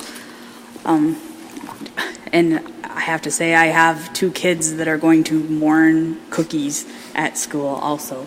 So let's hope that, they decide to sell them at games or 5 minutes after the bell is rang to end the school day. Well, whatever time frame our policy says is that, we already know it's a selling point. So I think you'll get the crowd if they bake them. I guess that's if they bake them, they will come, I hope. Thank you. Seeing no other lights, it's been moved and seconded that we accept the education report. All in favor say aye. Aye. Opposed? This passes 7-0. Thank you. Next is the Human Resources Committee report. Member Sandsted. Thank you, Chair Kirby. The Human Resources Committee met on Monday, June 12th, and I was not actually present for the meeting, but Member Welty was kind enough to run the somewhat brief meeting. We covered the staffing report action items, which are the first couple of pages of the report there. And then we also have a number of resolutions ahead of us, which involve the termination of certified hourly staff and certified probationary staff. And these are kind of the annual financial cleanup resolutions that we have to do and that we, as a board, will take action on and know that staff work to ultimately bring back in most of the folks affected here. But this is what we do while we figure out the budget and figure out the state funding when necessary. So the first resolution is H.R. 617-3454, and I move, be it resolved by the School Board of Independent School District Number 709, St. Louis County, Minnesota, that the employment of the following hourly teachers shall terminate effective at the end of the school day on June 9th, 2017, unless another date is indicated below, in which case the employment of the individual shall terminate on that date. Be it further resolved that the clerk of the school board shall notify such teachers in writing before July 1, 2017 of the termination of their employment. And there are 3 staff members affected here, hourly staff. So I move resolution H.R. 617-3454. Second. It's been moved by Member Sandsted, seconded by Member Oswald. Is there any discussion? Seeing none, all in favor then of resolution H.R. 617-3454, say aye. Aye. Opposed? This passes 7-0. The second resolution is H.R. 617-3455, which reads, whereas during the first 3 years of consecutive employment, all teachers in public schools in cities of the first class are deemed to be in a probational period of employment, during which period the school board may renew or not renew any teacher's annual contract as the school board shall see fit. The term teacher includes every person regularly employed as a principal or to give instruction in a classroom, or to superintend or supervise classroom instruction, or as a placement teacher and visiting teacher. Now therefore be it resolved by the School Board of Independent School District Number 709, St. Louis County, Minnesota, as follows. The employment contracts of the following probationary teachers shall not be renewed, and their employment shall terminate as of the end of the school day on June 9th, 2017, unless another date is indicated below, in which case the employment of the particular teacher shall terminate on that date. There are 17 teachers listed here. Be it further resolved that the clerk of the school board shall notify such teachers in writing before July 1, 2017 of the termination of their employment. And I move resolution H.R. 617-3455. Second. Moved by Member Sandsted, seconded by Member Oswald. Any discussion on this? Yes. Member Oswald. I'm just wanting to know of these 17 names that are being terminated, are all 17 of those eligible to be recalled if there's positions for them, or are all 17 of these names just done? It's not a recall in form of a layoff list where they have recall rights. Actually, the majority of the people, not all of them on this list, were hired last August. And I personally contacted everybody on the list and had conversations with them and stressed to them that the opportunities that might present themselves are going to be later in summer than they are right now. So they're all eligible to come back if they should apply and get a job? Or are any of these names just done? That we don't want them back? Well, I would hate to say it in that manner, but yeah, there are a few that may not be invited back, yes. About how many? One or two. Okay, thank you. Member Johnston. Thank you, Chair Kirby. I was going to bring up the 17 names too. It sounds like a lot to me, and a couple of things that I've got problems with is first in the whereases, it says, as a school board shall see fit. I think we all know the school board doesn't make this decision, the administration does, and that's, I believe that's their prerogative, like in the future, to see the school board taken out and this just be worded like on the first resolution and the last resolution, because we as a school board haven't made that decision. I think that some of these it shall terminate on June 9th. Many of these people were notified, I believe, some of them were notified 2 days before that, on June 9th. I think as an employer, we should at least be giving people, as a minimum, 30-day notice. And I don't see that happening here, and it does concerns me. We want to be an employer of choice, and I don't think giving somebody 2 days notice that they're going to be terminated is appropriate. So I'm actually going to be voting against this one, and those are the reasons why. I'm hoping that we can, I guess I would certainly suggest that the administration do a better job, follow process more closely, and look at our employees as being valued members of our school as well as our community. And one thing I'd just like to add, of the 17 names, that represents 14.9 FTEs, so they're not all full-time.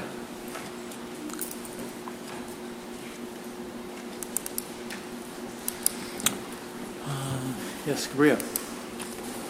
Well, I'm not sure if this is the right place or not, so I apologize if it's way wrong. But I would just like to highlight the wonderful service brought by a teacher, Mr. Burgum, who taught social studies. He's retiring. He enlightened my high school career, and we celebrated him through a retirement party during our final class hour during his class. And it was a really emotional experience, and I just wanted to wish him a happy retirement. Thank you. Member Welty. I'm delighted to hear that you enjoyed Mr. Burgum. I think he's been enjoyed by a great many students in the past. Cabria. On the particular resolution about the probationary non-tenured staff, we did have a discussion about this, and I'm getting so old I can barely remember having the discussion, but if you would confirm for me what my sense is, Mr. Swirsky, we have a financial interest in being able to, well, actually, are these 17 non-tenured staff eligible for unemployment compensation, Mr. Swirsky? Yes, they would be. And so, to the extent that we can immediately hire them back if we find that there is a place for them, we have a financial incentive to bring them back into the fold. Would that be accurate? That'd be accurate. Good. Thank you. Superintendent. Yeah, I just wanted to speak to the process a bit. When we work with evaluations or notifications, anything like that, we are within allowable timelines, but it sounds like some of those were shorter than we would like to see, and that is something that we would address then with the administrators involved in that process. Thank you. All right, seeing no other lights to this, it's been moved by Member Sandsted, seconded by Member Oswald to pass the resolution H.R. 617-3455. All in favor say aye. Aye. Opposed? It passes 6-1. Thank you. And then the last resolution here is with regard to the collective bargaining agreement with the Duluth Federation of Teachers that we heard a little bit on earlier in the evening. And I think that perhaps I can speak on behalf of the board to say that I think that it was a very good thing that the negotiations went as they did and that it was a respectful experience, and we all appreciate getting to an outcome that we can work with.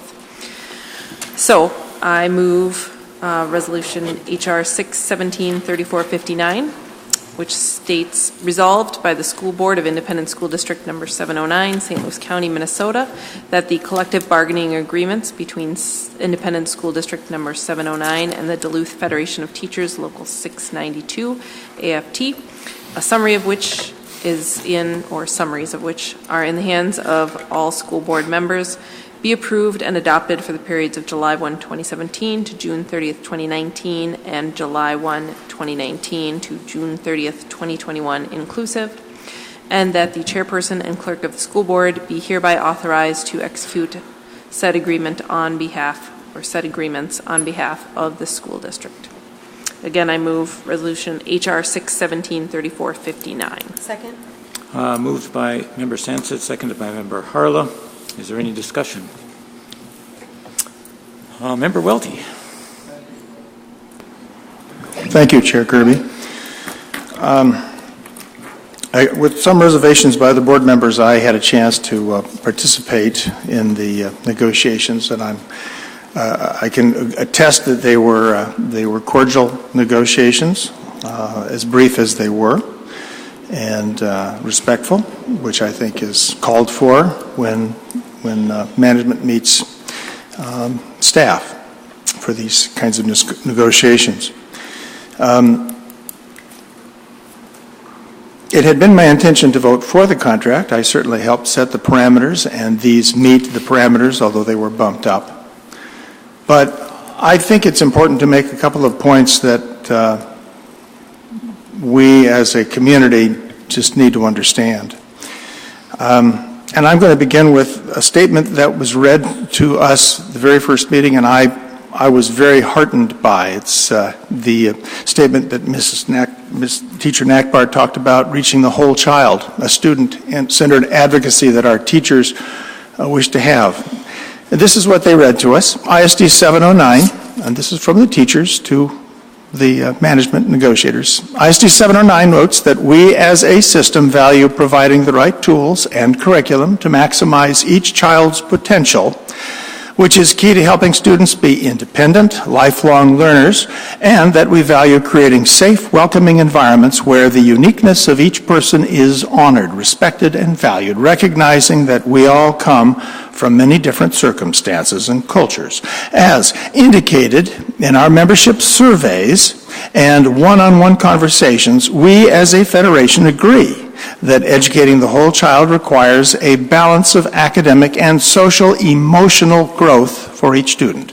We want to move beyond test scores and include a broader set of factors that matter for student success. District staff working closest with students are reporting an increase in number and severity of student anxiety and mental health support needs. Recent reports of 15 to 20% chronic absenteeism among our students can be aligned to students' level of connectedness to their teachers, fellow students, and school. Graduation rates and academic success for all students is also impacted by the social, emotional learning needs of our students.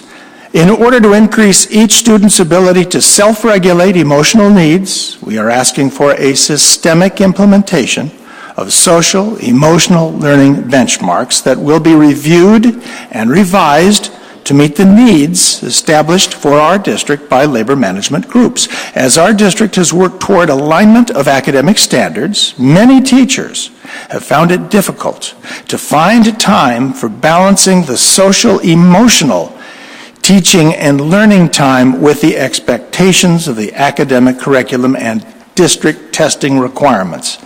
This is especially a concern in the one-to-one assessment requirements in kindergarten to second grade. To get academic and the social-emotional learning practices back into balance, the most important step is supporting implementation by educators. It is our premise that by agreeing on a series of grade-level social and emotional learning benchmarks and the corresponding training, we will be able to accomplish three things. One, provide opportunities at each grade for students to meet the SEL benchmarks. Two, identify students who are in need of additional support in order to meet the SEL benchmarks for that grade level, and provide appropriate support. Number three, SEL being social emotional learning. The second area of concern indicated by our members is maintaining a positive school climate and addressing the mental health needs of our students. Students cannot function effectively if they do not feel safe in schools. Positive relationships and engagement promote increased student achievement when there are not frequent disruptions by students.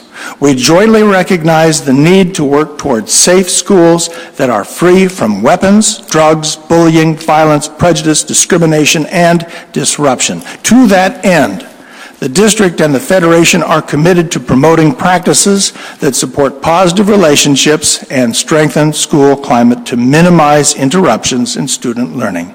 Maintaining and increasing mental health providers, i.e. counselors, social workers, school psychologists throughout our school district in all school buildings is or must be a priority.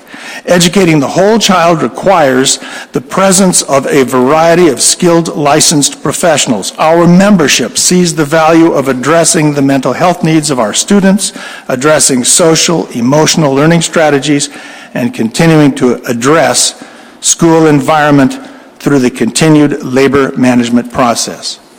Ladies and gentlemen, I have to tell you, when I heard that statement read, it made my heart soar. That is exactly what we need to take care of our kids. We need adequate resources to make sure that they have the teacher-student relationships that they need to know that they're not being cast aside. And I came back to the first closed meeting, and I heaped praise on the teachers for telling us this. And as Mrs. Akbar, who was one of the negotiators, told us, the teachers had 300 one-on-one conversations. It's almost unheard of to discuss what the teachers wanted. And I believe that our teachers desperately want us to be able to offer children all of the things that this initial statement that they gave us really require for us to take care of the children the way we want to, and the way our teachers want us to allow them to take care of the kids. I know what our finances are likely to be. We've accepted 2 contracts. The first one gives us a little wiggle room that's allowed us to do some things for next year, and maybe a little wiggle room the following year. The second 2-year contract is a crapshoot. We've offered 2 and 2, and there's no question that I would like to be able to pay our teachers more than we currently do because they are important to our community. But it is my sense that the finances of our district are such that these will make doing the student-centered advocacy more difficult, because it will make it difficult, if not impossible, to hire additional staff based upon these contracts. I have gone along with the majority's demands, the school board majority's demands, and they want some certainty. And this will provide us certainty for 4 years. But it also puts this student-centered advocacy, the teachers have told us they want it at risk as our finances get strained in future years. I will respectively vote against the contracts for that reason, if only to make a point that our finances are going to be tough, and I want the community and our teachers who care so much about kids to be aware of that fact. And well, I don't wish to see us plunge into a new set of negotiations when there's so much expectation on the part of the teachers that they have put this process behind us. There are difficulties lying ahead of us, and if voting against it helps make that more apparent to the community, I think they need to be aware that we've got some financial problems that will be facing us in the future. Member Johnston. Thank you, Chair Kirby. I'm going to be voting for this, but I want to put on a couple things. Here, several months ago, we changed our negotiation policy. I think we've seen the fruit of that change happen. I think the teachers, as everybody, deserves a raise. I think that some of the other things that Member Welty attended and gave me feedback after that, and which I never knew how things happened before. So thank you, Member Welty, for that. Another thing which I found real encouraging is we didn't hire a lawyer this time, which everybody knows that I think that's an important thing. So I want to thank the administration for going forward with that, except we do have a lawyer, Mr. Hasler, so thank you, Mr. Hasler, for your input on that. But I think teachers do deserve a pay raise. I am worried, like Member Welty, about the impact on our budget. I'm always the budget watchdog here, and I'm very concerned about the continued deficit, the drawing from the general fund, our $3 million per year that we are planning to do for quite a few more years. But I'm hoping that the teachers can help us find some ways to address that, and I'm hoping that the administration, and it's critical that we do address that so we can have money to give people decent pay raises, but also keep our school facilities, as Member Welty said, counselors, our health or social healthness of our students and our staff in mind. Member Oswald. I'm just concerned about the wording in the resolution that states a summary of which is in the hands of all school board members. I'm not quite sure that I have all that paperwork.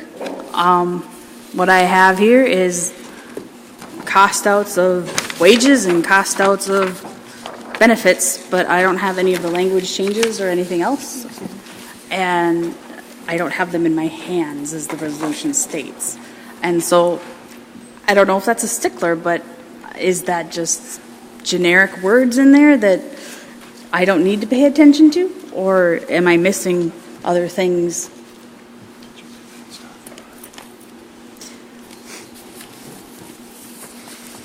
Member Swirsky, or Mr. Swirsky? Yeah, at the committee meeting, I believe at that point in time, we did hand out copies of the tentative agreement, which would, in my case, I would present that as the summary of what the contract included. All right. Well, I'm only concerned because it says I have it in my hands, and I didn't have it in my hands until Member Welty graciously walked it across this dais. So now I'm pretty content. Thank you. Member Harla. I just want to take a note to thank my colleagues who sat through the negotiation process, but also listened during those discussions. But really want to thank our administration and teachers. It wasn't just a 3-meeting process. It was a whole change in the process for how a contract is built. Our labor relations and negotiations are strong in our district, and this is evidenced by the bargaining process. And so really want to thank the investment of time from the teachers union and all of their conversations, as well as that of our administration and our board for that. One thing I do want to note, Member Welty, part of the things you're talking about with benchmarks, those could be within the classroom day. So just want to identify that. And I heard recently that MDE is working on some social emotional benchmarks in general, so I'm glad that we continue to stay informed by the Department of Education for what best practice is in ensuring social emotional growth for our students. And I'm glad to see that they have guidance for that, and heard them loud and clear today that they would be working alongside the district to provide that. So I will be voting very much in favor of this contract proudly. Thank you. Member Sandstead. Yeah, I'm going to be voting in favor of the contracts, in large part because behind closed doors, the conversation that I heard, well, I can speak to my end of it, which was I expressed concern about a second contract for 2 years because as you all may have gathered, and this is my second full year in here, but we don't learn about our state funding until early June, if we're fortunate, in 2-year cycles. And so we just learned now what we're getting for the next 2 years from the state, which is a large part of our budget. And so for us to make a commitment for years 3 and 4 from now, not knowing what the legislature would do, was concerning to me. That said, I was convinced by others who were a part of the negotiations that this is the way to go, and that it would be the best outcome from everyone. And so I am disturbed to hear differently this evening in public versus what we heard behind closed doors.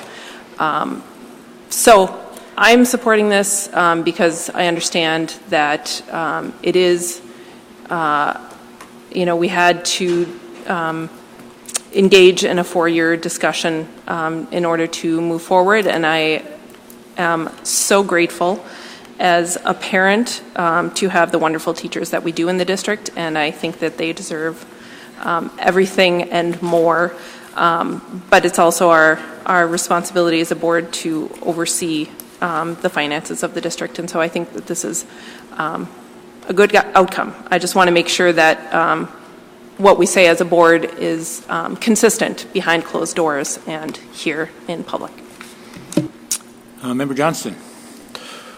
It's a real quick clarification, Member Oswald. There is a collective bargaining agreement, being known the board maybe haven't seen those yet, but we used to get red line copies of this that we could see because there's a lot of small print in there that was changed. I know some of the changes that maybe be in there and some of them may not be, but I would have appreciated a red line copy of that contract before we vote on it.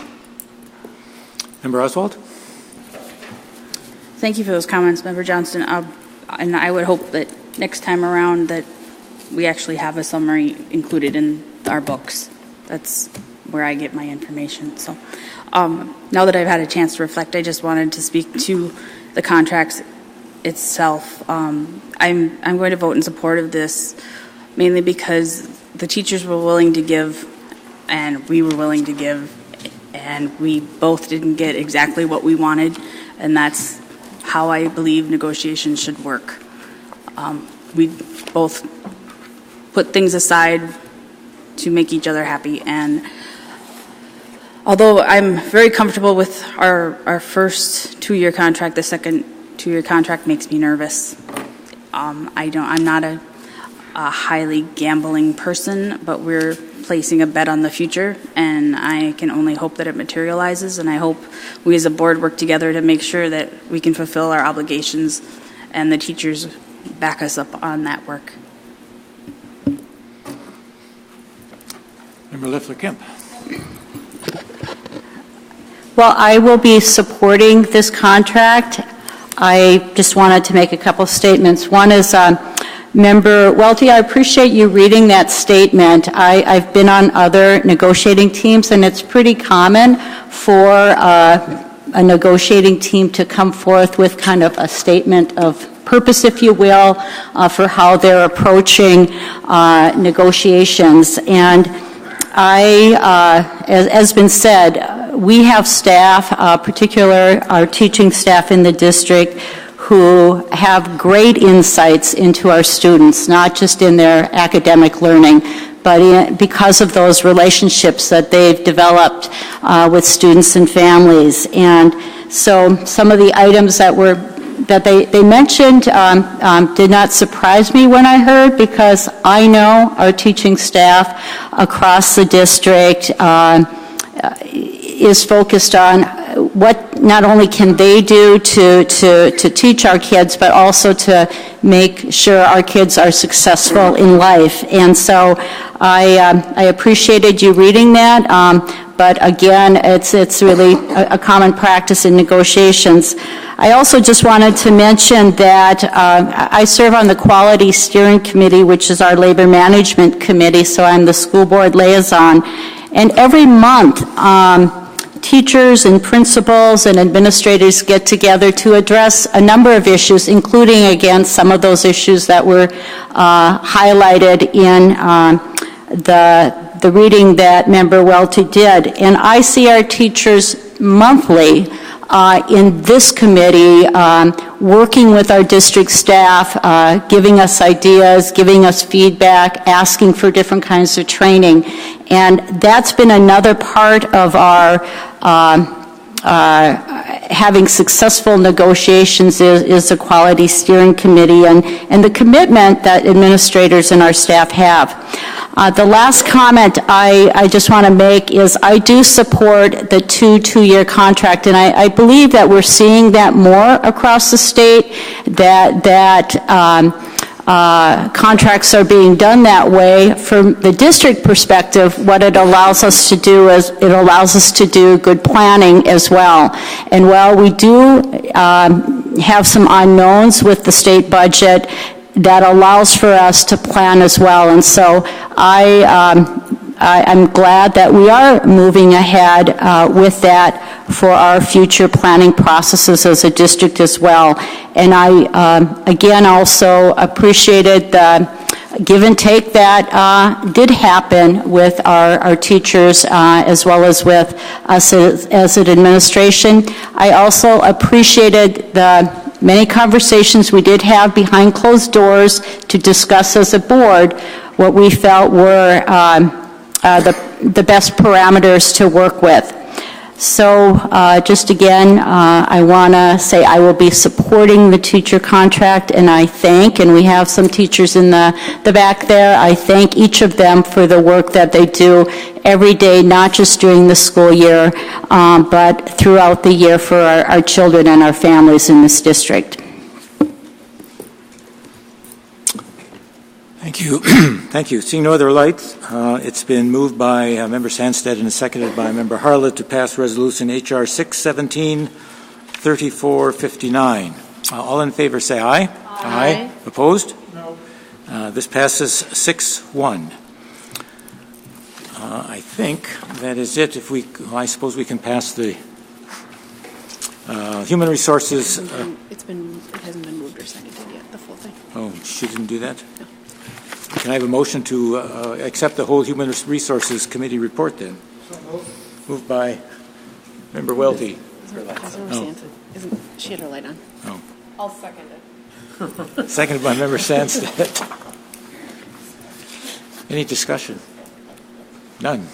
All in favor of accepting the HR report, then say aye. Aye. Opposed? It passes 7-0. I would like to take a 5-minute break before we go to the business. You're on. So at 1:45.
could I ask the board members to come back up, please? We can.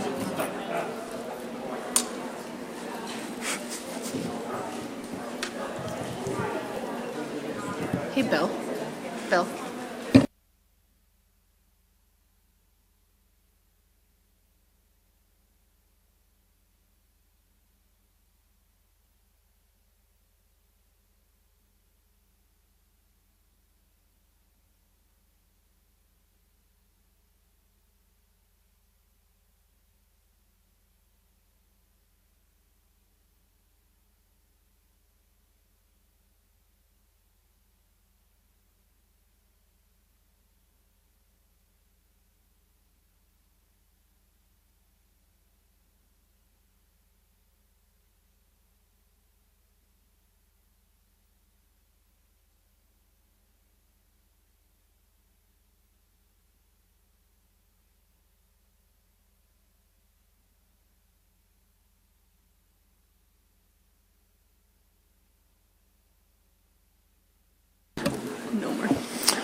All right, thank you very much. Next in our agenda is the Business Committee report.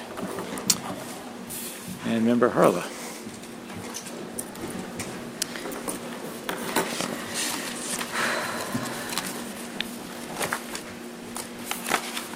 Thank you, Chair Kirby.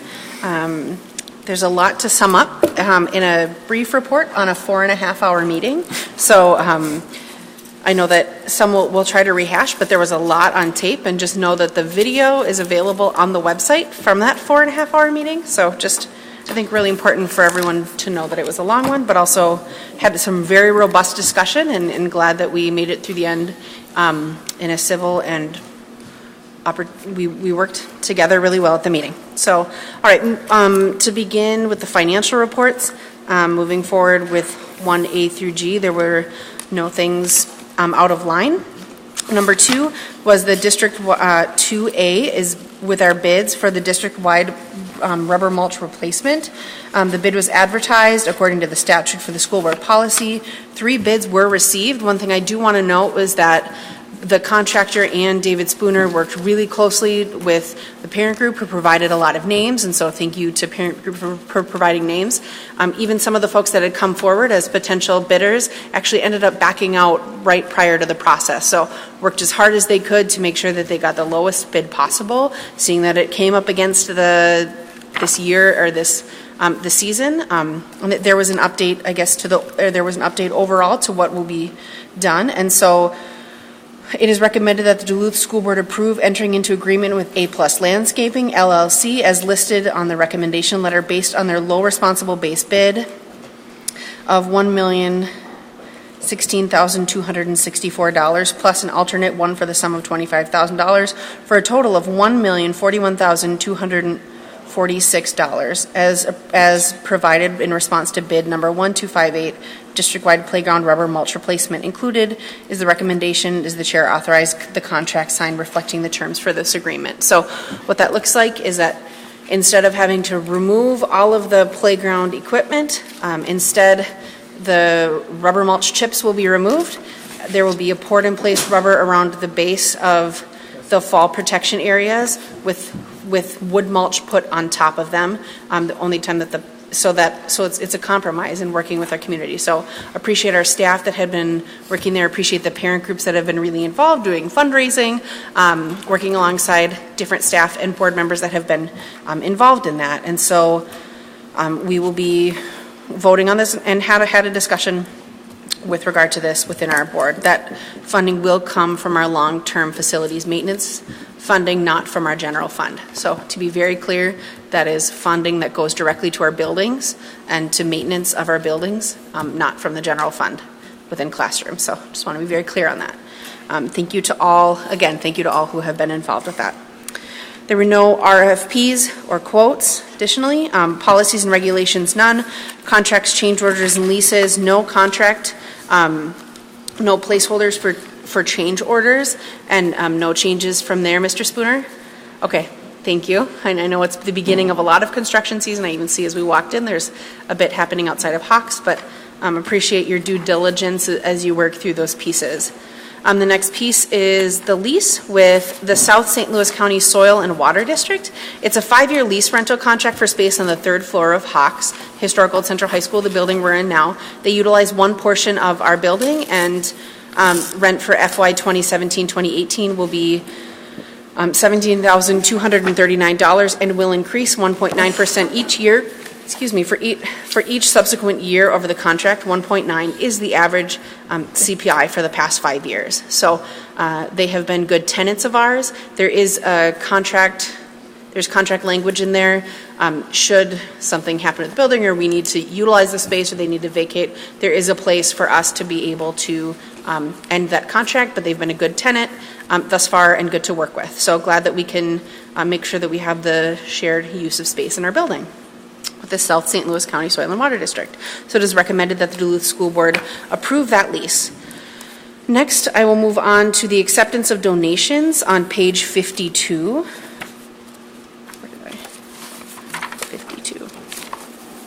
So, Chair, would you like me to move this as usual? Sure. Great.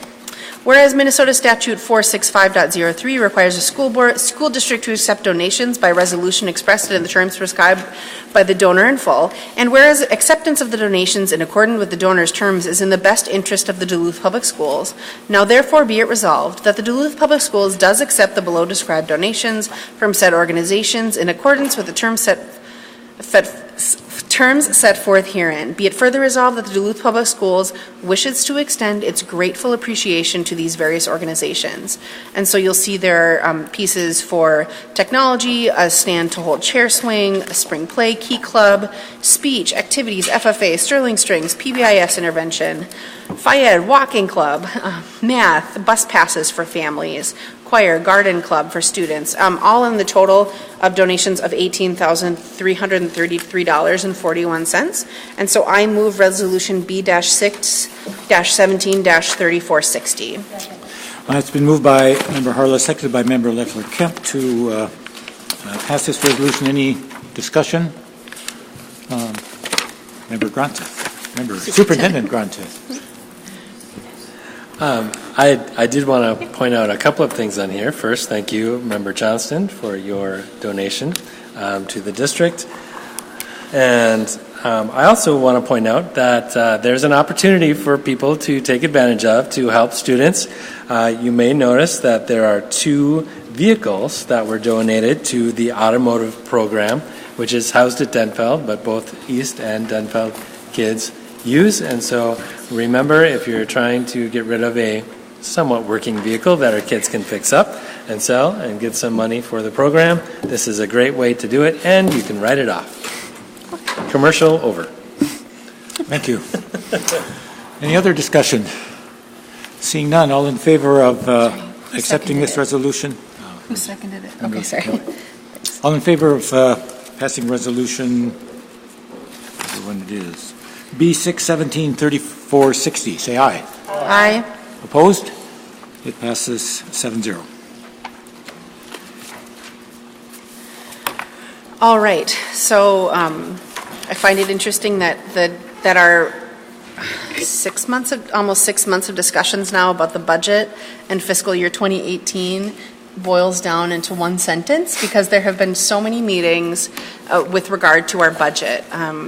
Knowing that the beginning of the budget process always starts about a year in advance, making sure that our budget is based on our priorities as a school district, and that that boards in the past have set forth, and that we continue to discuss, as well as discussions with our teachers, our bargaining units, and with a number of staff. I want to make sure that as we discuss this, that off the bat, I think the number of staff that were a part of building this budget, we did see some deficits, but we also are seeing some investments in areas that we can ensure to be advancing student-centered education. That's really important. Want to thank the board for our number of discussions that we have had.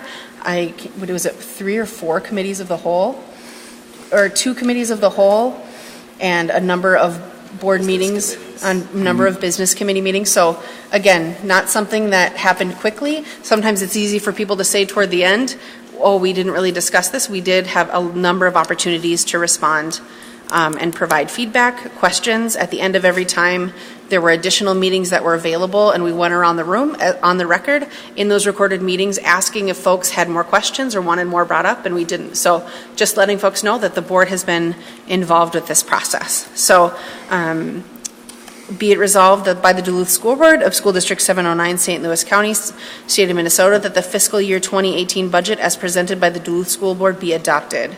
So I move Resolution B-6-17-3461. Is there a second? Seconded by Member Sandstead. Is there discussion? Member Johnston. Thank you, Chair Kirby. I'd like to amend the resolution by adding, be it resolved by the School Board of ISD 709 that the district commits to a multi-year realignment of ComEd funds to stay at the school where generated. Second. Do you have that typed out? Do you have it typed out? Can you repeat it again? This is an amendment? He needs his light on. Oh, sorry. Further Sure. I've been asked to repeat it. This is a motion to amend the resolution by adding, be it resolved by the School Board of ISD 709 that the district commits to a multi-year alignment of ComEd funds to stay at the school where generated. One more time. I'm writing as fast, quickly as I can. Is that all right? Yes, go ahead. Be it resolved by the School Board of ISD 709 that the district commits to a multi-year alignment of ComEd funds to stay at the school where generated.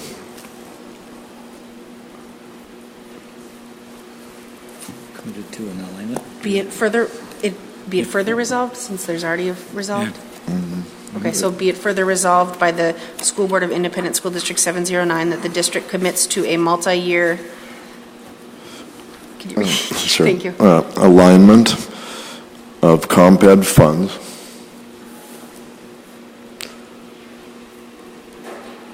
to stay at the school where generated.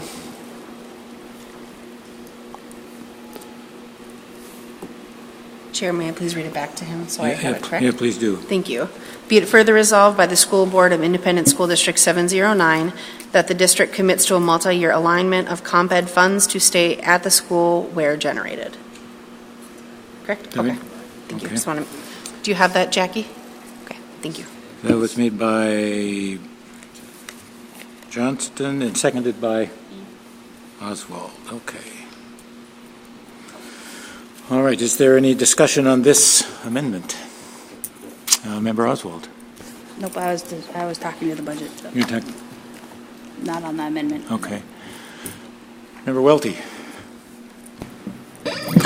I don't know that a lot of exposition is necessary for this. We have had the people who represent the families in the schools and the children of West Duluth make it quite clear to us that the compensatory education, which is generated from free and reduced lunch population, is being weighted and spent throughout the district, not where those students are educated.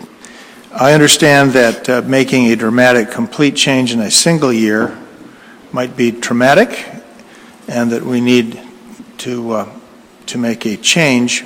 I must say that the resolution, as it was before it was amended, was not one that I could vote for, because I saw very little material change in the realignment of compensatory education funds.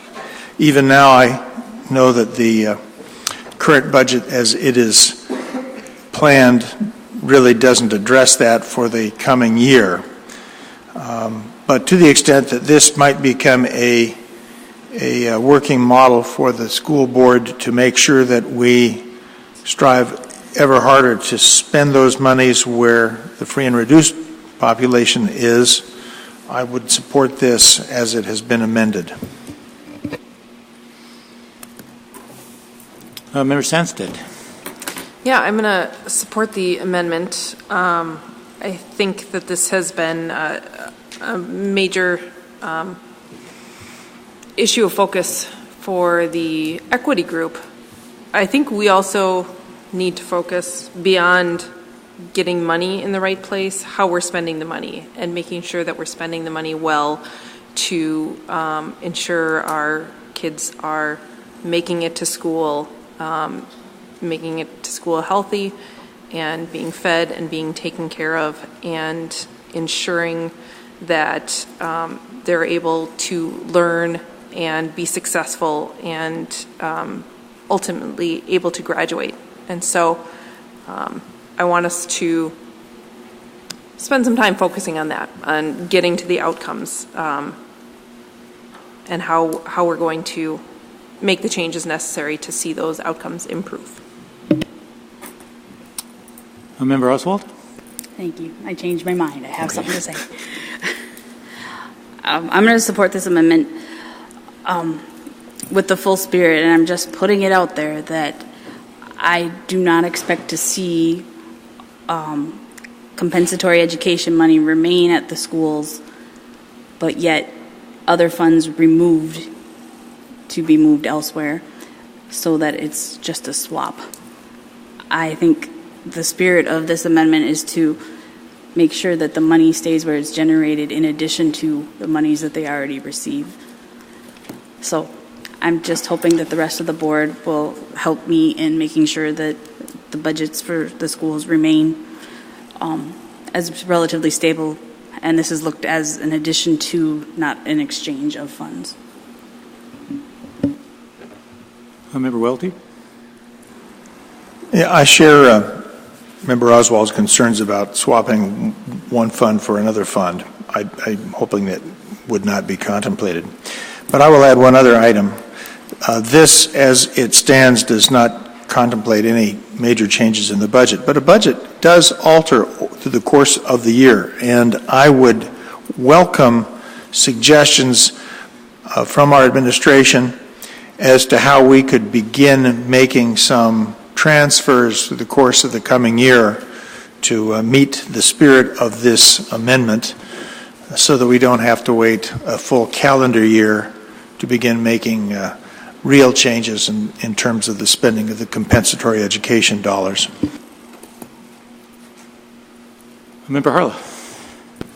Yeah, I want to acknowledge that I'm glad that I think Member Johnson in this, that he said a multi-year, that it can't happen in 1 year, and heard what Member Welty said as well too, and also would just encourage board members as we go along in the process. This was brought up. It could have also been brought up as a part of our discussions at many further things. So glad that it is making it into this. I'll be supporting this as well too, but it could have also been brought up earlier as well. So thank you. I think that we've already committed to this in principle before. This isn't new. I guess it's still in here. It's okay. We need to make sure that we evaluate this. As Member Sanchez did, the outcomes follow it. It's sometimes assumed, well, more money is going to mean better outcomes. That is not necessarily the case. Could be the case. But I think we have to be clear about what outcomes we're going to see as a result of this, as there will be some consequences to other schools. So I can support this because I think it's multi-year alignment is not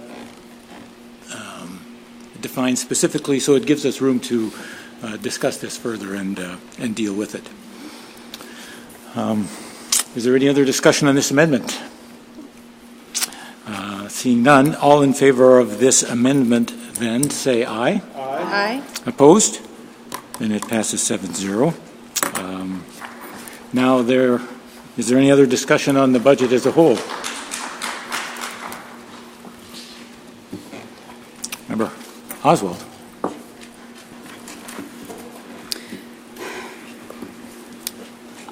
Today I ran across a piece of my campaign literature of about this time 2 years ago, and I looked on the back of my campaign literature to the priorities that I said that I was campaigning on. Our district must provide what families want. A lack of equal opportunity for all students, including ethnic and cultural heritage students, low income and special ed. Denfeld and Lincoln Park Middle School have low enrollment and have less opportunities, while Eastern schools are crowded. I looked this budget over long and hard, and it's almost 2 years now that I've been on the board, and this budget doesn't even support those objectives in the ways that I had hoped. Equity still is far from a reality in our district. We're not supporting our 21st century schools with our technology budgets and our resources. We're eliminating or not replacing our maintenance people, and we're not taking care of what we have, especially in terms of maintaining our technology in our buildings. We're focusing more on hiring contractors to fix things after they break rather than maintaining what they have and what we have to prolong its life. Lots of our departments are woefully underfunded. Some departments are nearly gutted, and I don't know how to fix it. But I know our budget doesn't do anything to fix it either. So when I was thinking about whether I was going to support the budget overall or not, it was hard for me, recognizing that the challenges the superintendent has in making these decisions and choosing the tough choices, because there aren't any easy choices left. But yet I'm still having to talk about every single priority that I ran my campaign on. And I don't know how it's getting any better. I don't think this budget makes things a lot better. There's not a lot of bright spots in it. We're doing what we have to, not what we want to. And so that's why, in this spirit, I'm going to vote against the budget, with full recognition that there are tough choices, and there weren't a lot of other choices to be made. But just in recognition that I don't know how these priorities of mine that I bring to the table and the voices that I bring to the table are being recognized. It's a tough call on mine. I know it's a big deal. But the community that supports me and the constituents that support me sitting here don't believe in what we're doing in this budget either, from what I've heard. And so my vote is for them because they're my bosses. Member Sandsted. Yeah, I have a question for Ms. Blaylock, our finance manager. I'm just looking at your memo here, seeing that we got a change from MDE regarding adding involuntary pre-K funding. And I wonder if you could just speak a little bit more to that. I would appreciate it. In the first document that we discussed at the business committee a week ago, we had not had a chance to add the additional revenue from the voluntary pre-K program. We had just learned on the previous Friday from staff at MDE that the legislature had approved continuing the voluntary pre-K program. There had been many discussions throughout the legislative session that it was kind of on the chopping block, and it was not already decided that it was going to be funded for another year. So that's why it hadn't been included in the document that you had at the business committee meeting last Monday. So I wanted to make sure we got that in when we noticed, knew that it was going to be a continuing program. And can I follow up there? Sure. Was the funding essentially the same as last year? Is that the idea, that the legislature funded us pretty much the same for voluntary pre-K? Yes, we are approved for a certain level of students, and that has continued on. We have made applications to expand the program, and that's under consideration right now, which I think we were almost guaranteed that we're going to be approved for that because we've had a program already. Great. Well, much gratitude to our legislators and the legislature in general for continuing that very important program. Yep, Superintendent?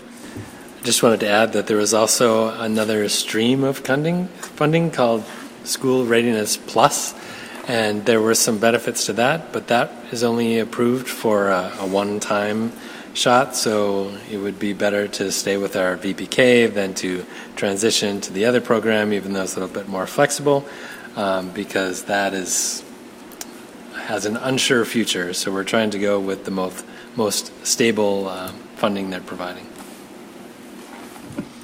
Member Welty. Superintendent, this isn't what I was going to comment on, but I'm just wondering if you can tell us what that available School Readiness Plus money is for the one-time shot. How much is that? Or maybe I should ask, is that not clear yet? No, it wasn't clear as to how it would be divided out. It was still in the planning stages. I might ask about that. Is there some danger that we could start a program and then have to cancel it the following year? Yes, it was. It did have a sunset date on it. Okay. Now, what I wanted to say was related to Member Oswald's comments about what her campaign literature advertised her goals to be 2 years ago, and her reaction to the budget and her desire to vote against it. All I have to say about that is well said. I agree with you heartily. And I will be voting for a budget that continues to take $3.4 million, $3.3 million out of it to pay off bonds that could pay, if we kept it in the general fund, for about 35 teachers. But I see us as having no choice, so I will vote for it with great reluctance. Member Leffler-Kemp. Yeah, I just had a couple of questions around the pre-K, voluntary pre-K, and what was approved at the state level. Was there a number of students that was attached to, like, besides a dollar amount, was there a number of students that we were hoping to meet the needs of? Under the voluntary pre-K last year, we met the needs of an additional 68 other students, and I can just keep talking if you want while you're looking it up, but no. I've got it. Okay. Yes, it was at, last year was at the sites Laura Mack, Piedmont, and Myers, and those three have been I guess, reapproved for the same numbers. What is still in question is the expansion, and so we haven't heard back on that yet. As a related piece with the school readiness, that too was an application process where school districts have certain points based on population, number of students, how many students receive free and reduced price lunch.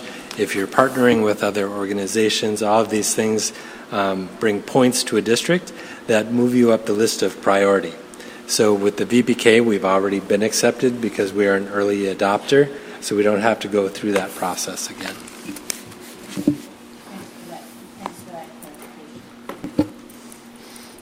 More? Member Johnston. Thank you, Chair Kirby. A couple statements and a couple questions. First, I will be voting for this. Luckily, we made an amendment on it that makes it appealing. But I do have a couple comments. Yes, we have had several meetings on the budget, but I still have yet to find the connection between all those meetings we had and the budget that we have before us. I've asked where that fits together. It's never been given. We talked about it, I think, about an hour about the actual budget at the last meeting we had. And so a lot of the discussion we had doesn't involve any of the stuff that's before us now. I do have a question on what is before us, and Member Welty mentioned it a little bit, but maybe Mr. Hasler, we didn't talk about this at the time, but looking at this a little bit closer since we've had it now for a few days. The debt service fund went up to $30 million expenses. We transferred $3.4 million out of the general fund. We have a deficit in the debt service fund, obviously, of a bunch of money. Could you explain some of them? I'm assuming they're all connected. Could you explain some of that? If not connected, what the changes are? What I think you're seeing is that as part of a past refunding that we have done, there are monies in escrow that are not reflected in this budget that will go towards the payment of some of the debt obligations that are out there. And beyond that, the transfer that you refer to has been in our budget in years past, continues to be in our budget, so there's really nothing new about that. But it's probably the discrepancy that you're seeing is the escrow funds that are not funds that go through our budgets, but it is a part of our debt obligation that will occur. What about the $3.4 million? I don't think you mentioned that. Could you direct my attention to where you're seeing that? It's on the first page, on page 57.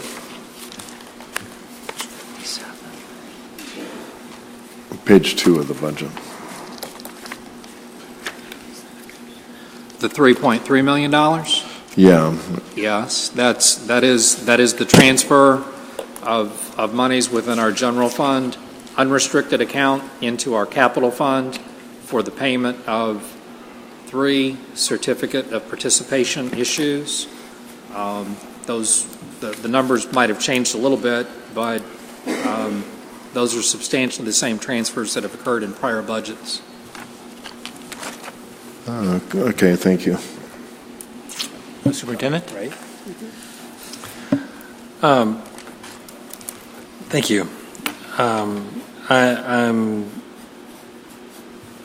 glad to see our conversation happening around Comp Ed. We've continued to work on this, and as the chair mentioned, have really in concept been supporting that and working towards that. One thing I do want to bring to light is that the curriculum department and the staff development that goes along with the curriculum department also is funded partially through Comp Ed. There's also a general fund. There's referendum monies that go to support capital purchases of text and getting curriculum up to date. And then there's some title funds that support some of our staff development as well.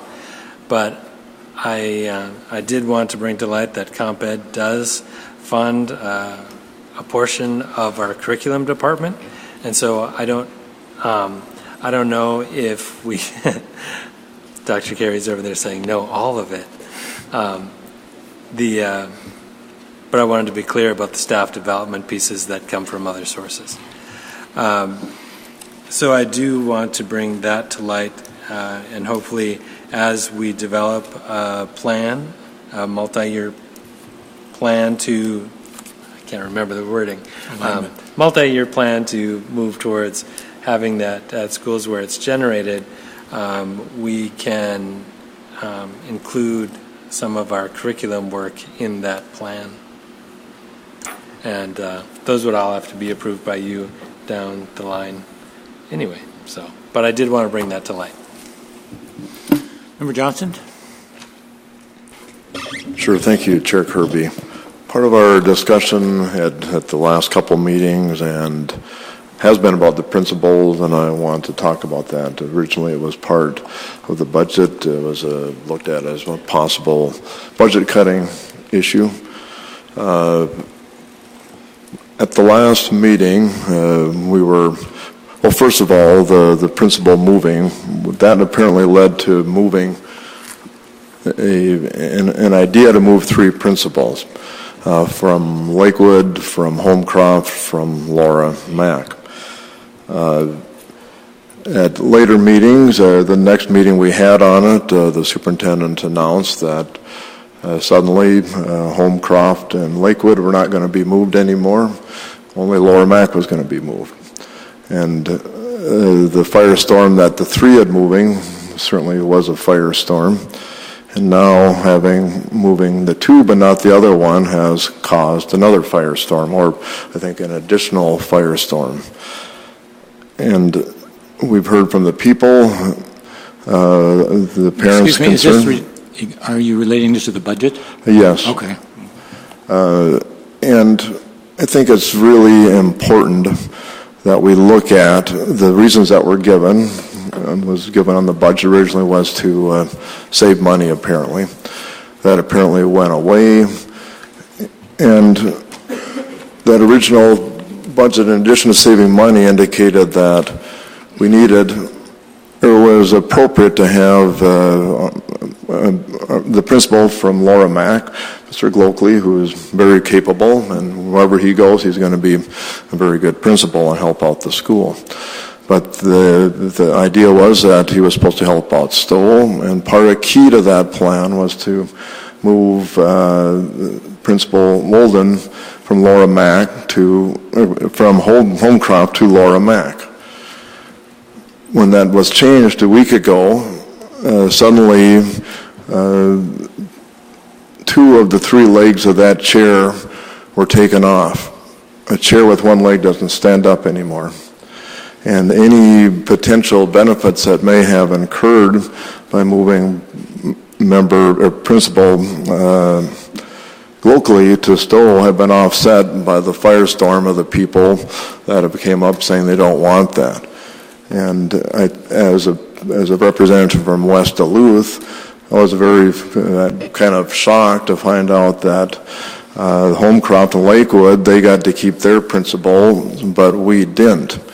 We're going to have, I believe the one offer from one of the speakers was why not if Principal Glockley is clearly very competent and has turned Laura Mack around, and why not let him mentor the new principal or even help select that new principal. We have a tried and true principal at Laura Mack. And by changing this, by taking the 2 legs off the chair has fallen over. And I understood the original justification, but with 1 leg left on the chair, there is no longer any justification.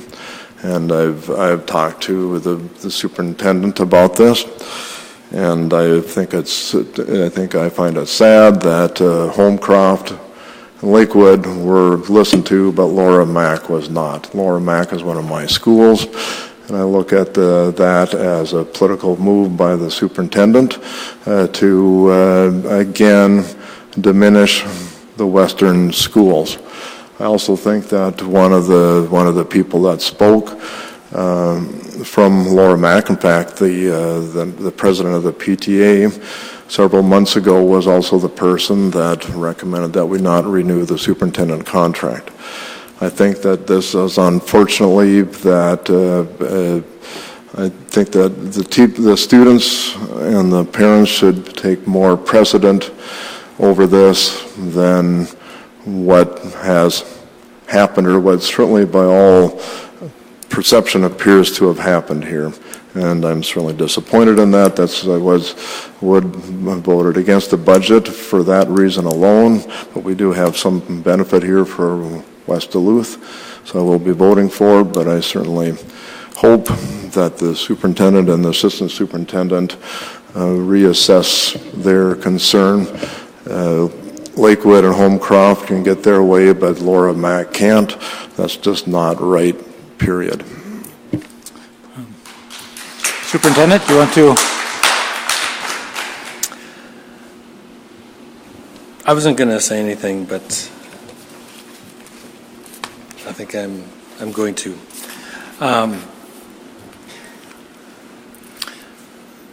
I was born in Morgan Park. I grew up in Morgan Park. I went to Stowe myself. I went to Morgan Park myself. I went to Denfeld myself, as did my parents. Lived in West Duluth. My parents grew up in West Duluth, and their parents lived in West Duluth and were business owners. I spent most of my teaching career between Stowe and Laura McArthur. My own kids went to Stowe and Morgan Park. I care deeply about Stowe. I also care deeply about Laura McArthur. I taught there for a number of years. So this is not about not caring about the Western schools. It's about quite the opposite. It's about wanting good things for all of our schools. As district leaders, our job is to align administrator strengths with needs that we see in the schools. And this was not a decision that was made in isolation. This was a team decision that was made over the course of many discussions. And we strive to use data and best practices and make the best decisions that we can for the advancement of our goals. We make decisions because we strongly believe they're best for our district. And I know that making tough decisions is not always popular with everyone, because with tough decisions there come people that will agree and people that will disagree. And so we really need to keep our focus on what we believe is best for the district as a whole, and that is how we made this decision. The principles of Lakewood and Homecroft were budgetary decisions that were made. Those moves were because we were making a reduction to a 0.6 principal at Lakewood. With changes in the budget, as we discussed at the committee meeting, those were reconsidered, and so those principal positions remained full-time. Thank you. Member Welty. Thank you, Chair Kirby. I have to disagree with my colleague, Member Johnson. I do not view these as political decisions. I certainly have heard the administration give educational justifications for these, and as the DFT president, Bernie Burnham, made quite clear, the right of assignment for principals does fall into the hands of the administration and our superintendent. And I have heard the educational justifications for this, and this really isn't my authority. For me to make a decision like this would be micromanagement, and I do not intend to do that. I will say, however, that having heard some of the arguments given tonight, some of them surprised me in their eloquence and their perceptiveness, and there's no question that even though this is an educational decision, it may have political consequences. Be that as it may, I will stand by the budget with the improvement made to it by Member Johnston. But I will note that as the year goes on, who knows what how the arguments made tonight by the people at Laura Mack might affect future decision making. Thank you. Seeing no other lights, I think we are ready to vote on this resolution. Can you read it back with the amendment, Member Harlow? I guess I can do that too. Yep. The resolution as it reads says, be it resolved by the School Board of School District 709, St. Louis County, State of Minnesota, that the fiscal year 2018 budget be presented to the school board.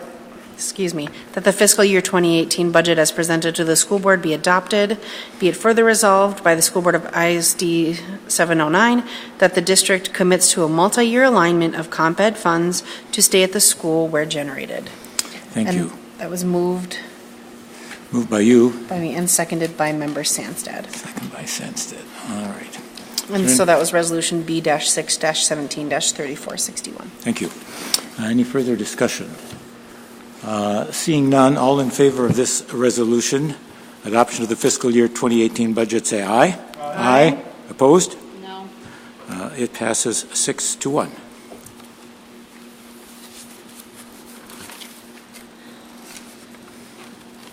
Right.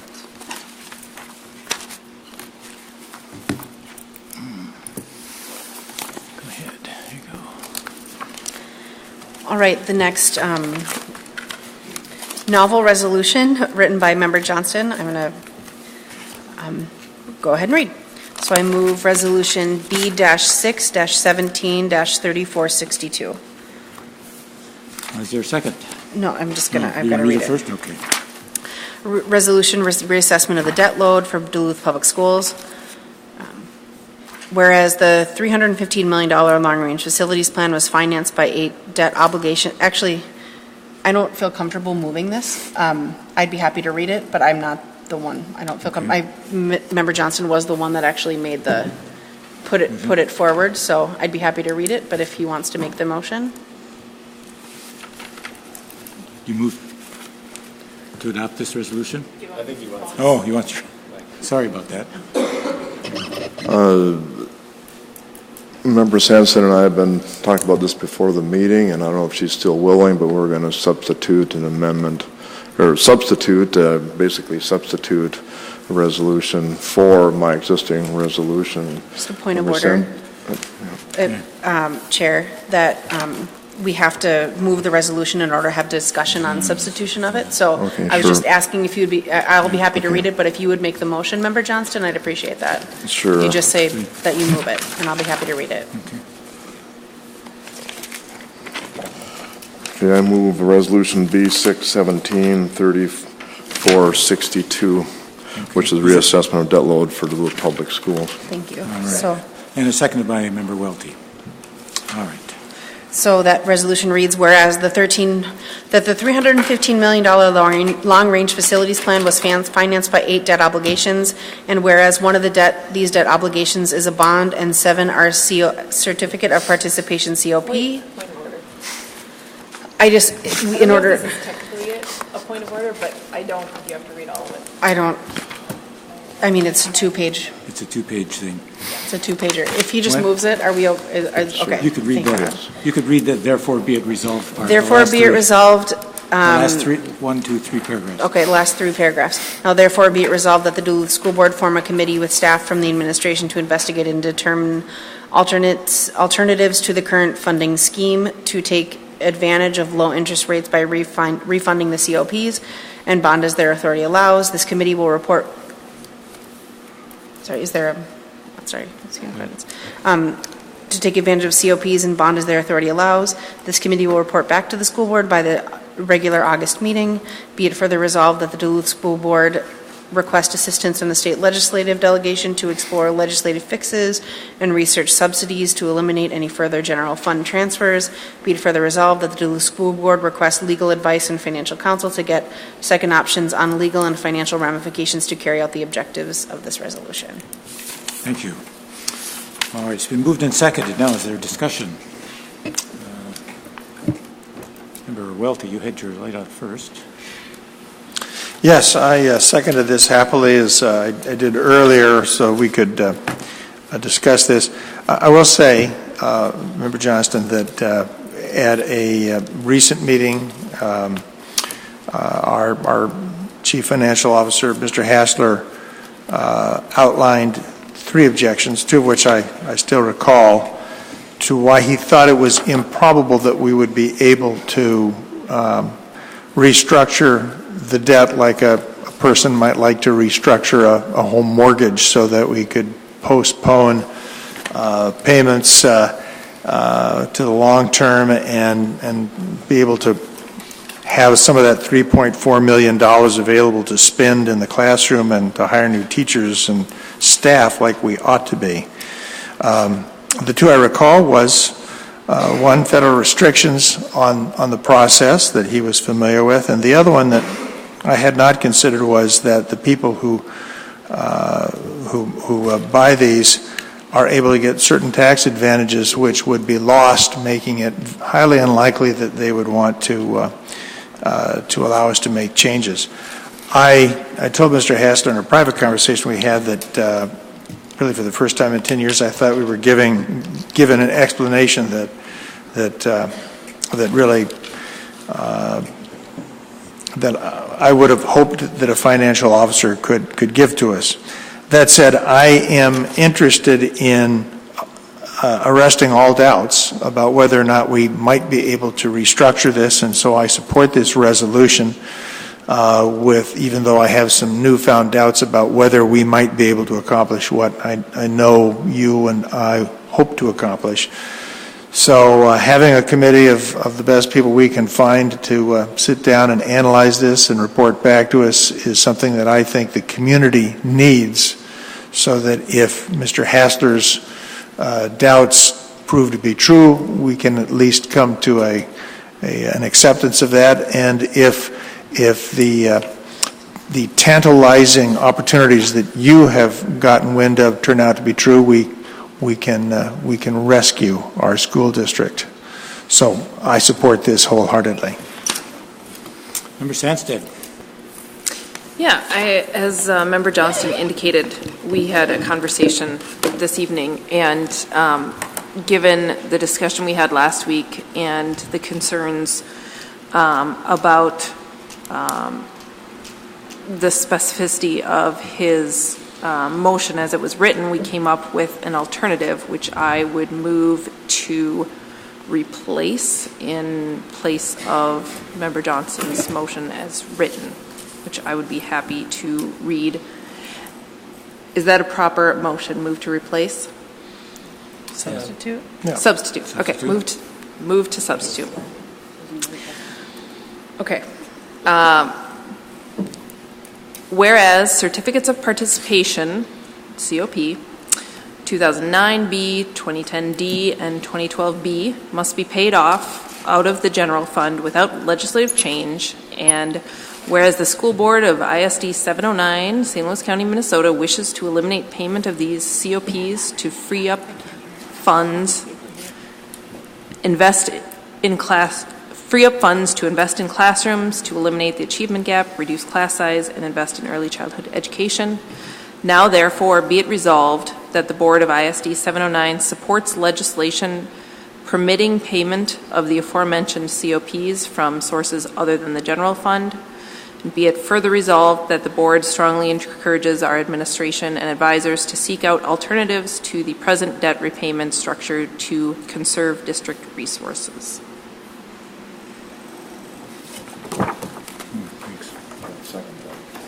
Okay, seconded by Member Johnston.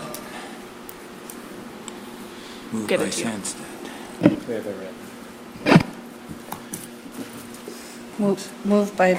Moved by Sandsted, seconded by Member Johnston to substitute. Do you want me to read it again? Do you want me to read it again? I also have it here. Okay. Can I read it one more time just so we can? Okay. Whereas certificates of participation COP 2009B, 2010D, and 2012B must be paid out of the general fund without legislative change. And whereas the school board of ISD 709, St. Louis County, Minnesota, wishes to eliminate payment of these COPs to free up funds to invest in classrooms, to eliminate the achievement gap, reduce class size, and invest in early childhood education. Now, therefore, be it resolved that the Board of ISD 709 supports legislation permitting payment of the aforementioned COPs from sources other than the general fund. Be it further resolved that the Board strongly encourages our administration and advisors to seek out alternatives to the present debt repayment structure to conserve district resources. Thank you. Member Johnston. Sure. I'd like just to address the board, and particularly I'd like to thank Member Sandstead. We had a discussion earlier, and some of the objections that some people had, I think, was it was too specific. Maybe there was some intent there that people didn't like, or accusations maybe that people didn't like.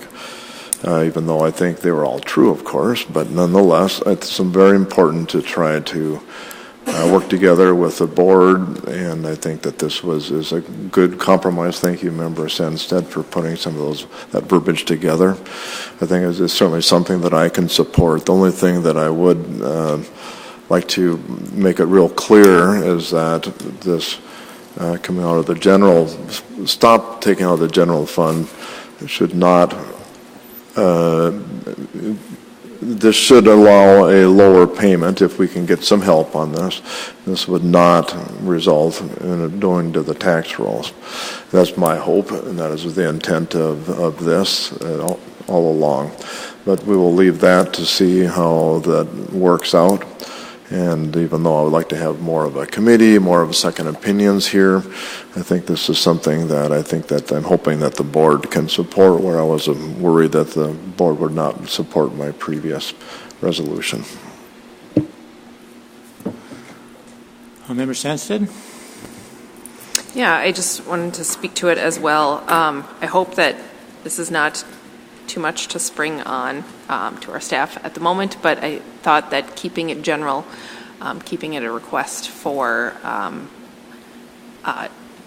non-specific legislative support for our ability to change where we're paying these particular certificates of participation from would be helpful, and also to say, one, we appreciate the efforts to keep us up to date on how, when opportunities come available to improve the way we're managing our debt, and continue to request that advising that we've been getting. And so appreciate it. And yeah, thanks. Can I ask for some clarification? Sure. I just had a question.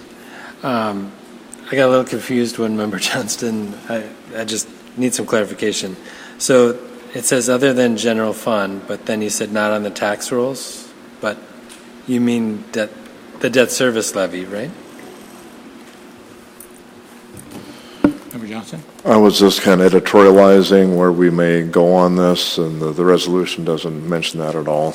I was just saying that my certainly intent when we get this is not to push this thing onto the tax rolls, but to refinance, my hope. But that's not part of the resolution, and we will take that to where it may go. But and I'm hoping if everything goes the way I think it would, this would come out would be taken away from the general fund, and or getting legislative help to refinance. Everything is included in that, but I think in a little less accusatory manner. I don't think it, again, what I said is more editorializing. It's not what's in the resolution. Is that clear? Well, it's either general fund or it's from taxes. Do you mean that it would be a lower payment and taxes wouldn't go up? Because if it's not general fund, it's taxes, right? That's not part of our resolution, and that's not something I don't think that we're here to talk about. Hopefully that will get worked out as we go. My intent is to work it out as we go. Member Leffler-Kemp. I don't want to put Mr. Hessler on the spot, but I am going to. I guess I'd like a reaction from you. When this initial resolution was brought forward, we had a very lengthy discussion around it, and you brought forward 3 or 4 pages of recommendations and just clarification. And frankly, I will probably be abstaining because I just feel like I want more clarification, and so again, I don't mean to put you on the spot, but I guess I'd like some reaction from you as our CEO.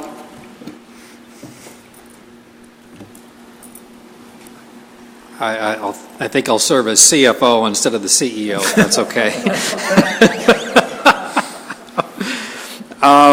You've seen my memo, so you know my views about that. Now, certainly that was in reference to a different resolution than what is now before the board. I would follow on the question of the superintendent. If it's not general fund, I'll think really hard, but I think if it's not general fund, it's going to be paid through property taxes.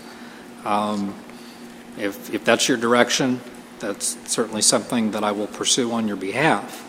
I think there are implications to that we need to be aware of in terms of what's that going to do to the overall tax levy, what's that going to do to overall tax rates in our community.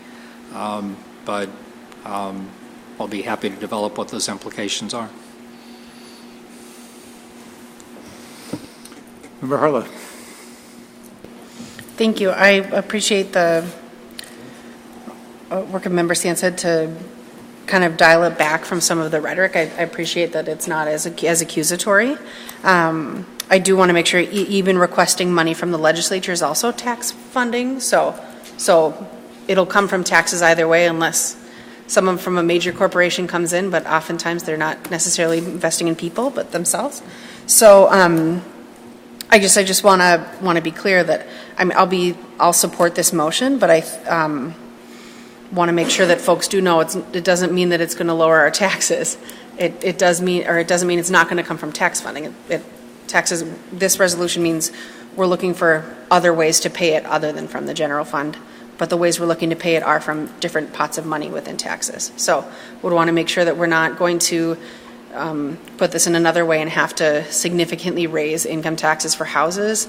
That would make me really concerned, especially for a number of people that are on steady incomes or on fixed incomes, excuse me. So I'm supportive of this and glad to see that there's a way of addressing this. This also addresses where we've heard from our legislators that they would love to do some lobbying on our behalf to help us pay off some of this debt, and this, I think, would meet some of those conversations as well, too, as we work alongside our stellar legislative delegation. Member Oswald. I'd like to echo Member Harla's comment about our state legislatures. This is exactly what I've spoken to twice before. This board is that they've demanded that we have a board-passed resolution in order for them to help us, and here it is. So let's do this. I'm also a little frustrated and disappointed in the inside-the-box thinking right now. I know it's reactions. I know that it's just, if it's not general fund, it's got to be taxes. I get that. But let's all take a moment to think about a possibility and think about different possibilities and not just jump to conclusions. We don't know what we can come up with working with our legislatures. We don't know what's going to happen, but this opens up a whole world of possibilities that we couldn't consider before. And for that, I'm grateful that this resolution was presented. Thank you, and I'll vote for it. Member Johnston? And I'll pass along. I said what I was going to say. Okay. I would like to say I don't say reached out. I have contacted our legislators about this. They're not interested. I won't say who or how many, but they're not interested in looking for subsidies from the legislature. They are interested perhaps in putting us in touch with people who could help us maybe. But I think Mr. Hassler spoke with MDE just recently. We know that we're all interested in fiscal responsibility, and we've done so. We have refinanced bonds, but the changing of state, let alone federal legislation, is a very, very high bar. And I think we may have better things to do for our staff than all of this. I agree that this is very generic. But maybe so generic at what does it really mean? Who does this and what do they do? So I have a hard time, I like the intent, I have a hard time supporting the actual motion. We've had a review and comment on the way things were done twice. It's not that the MDE hasn't said it's fine, but it's nice to say I want something, but it has to be realistic. So I'm unclear about this. Is there any other discussion on this particular substitute motion? Oh, Member Welty. Of course. Chair Kirby, I just want to add an insight that I have from my conversations with people in the MDE that approved the review and comment. And I think the general sense was among a lot of the MDE people, the Minnesota Department of Education, was that what we were about to embark in financially was extremely risky, but if we wanted to do it, they weren't going to stop us. And we now know the consequences of that are.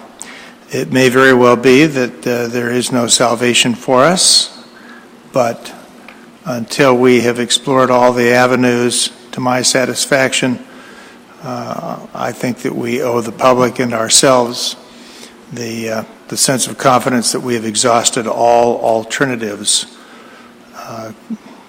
Anything to try to hire back more teachers and pay off less money to our lenders. Member Harla. Just a point of order that we'll need to make sure to move to substitute, and then we'll need to move to pass it. Right. So, just a point of order for that. I guess I'd like to ask either Member Sandsted or Johnston, what's the mechanism that this will happen? What do they see? I mean, we can support it, yeah, right, but how, what, who, what, how?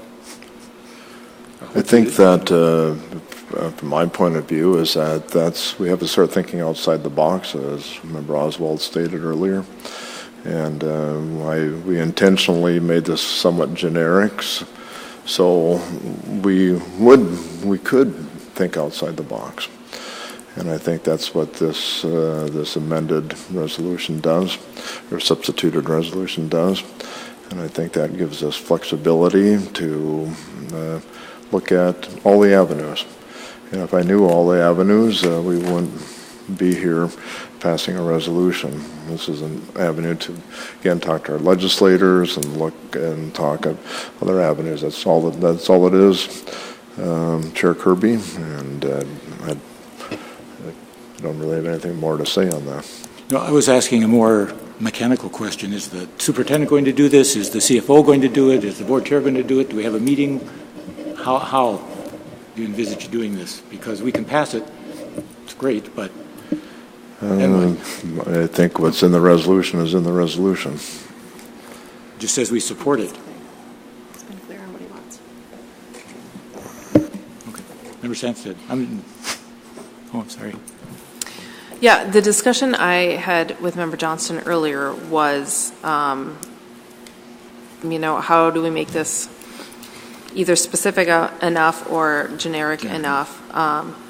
What is the statute that needs to change in order for us to use a different source of funding to pay off these debts? And remember, Johnston wasn't certain which particular statute governed, and so that's why it remained generic. My thought is, I'm not volunteering or voluntolding anyone, but that it would need to be perhaps our bond advisor to describe exactly what needs to happen statutorily to change in order for us to use a different source of funding to pay this debt. That is my thought.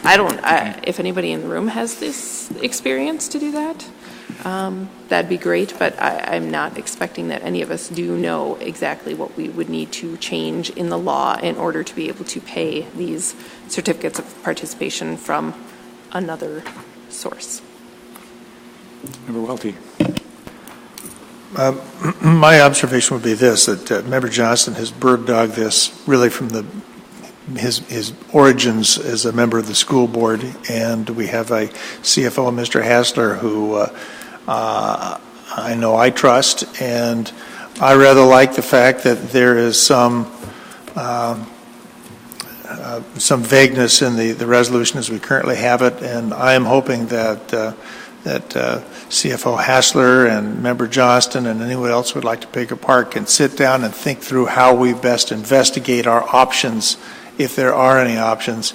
And I know for my part, if Member Johnston is convinced that we have exhausted all of them, and he tells me that, I will know that I will be satisfied and will, head in a different direction. But I'd suggest this, Mr. Hassler, that a conversation with Member Johnson was in order to think through how we might do some of this exploration, so that Member Johnston especially could be satisfied that we had exhausted all alternatives.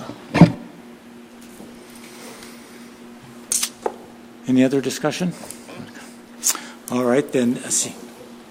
So the substitute. We're going to vote on the substitute resolution, which I won't read all of, but the last part of.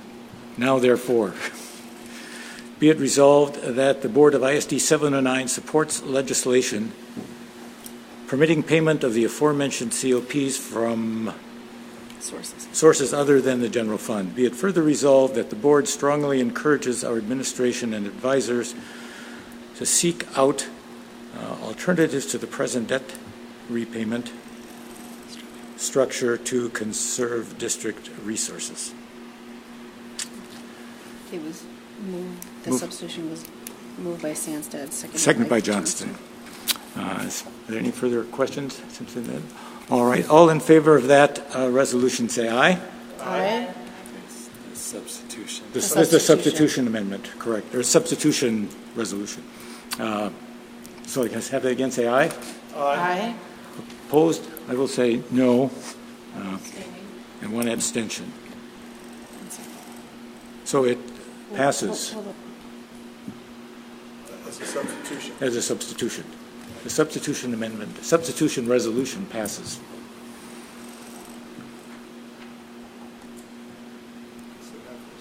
Five to one and to one. 5-1-1.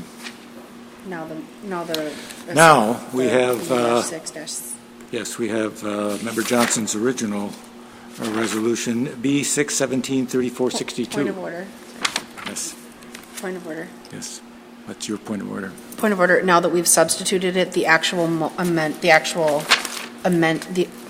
resolution is the substituted amendment. So, okay, so we don't need to vote on that? We do need to vote on it. We had to vote to substitute it, and now we actually need to vote to approve the actual resolution. So the new resolution B-6-17-3462 is the substituted resolution. Can I have a point of order from our secretary? Would it be the same number, or does it change number due to substitution?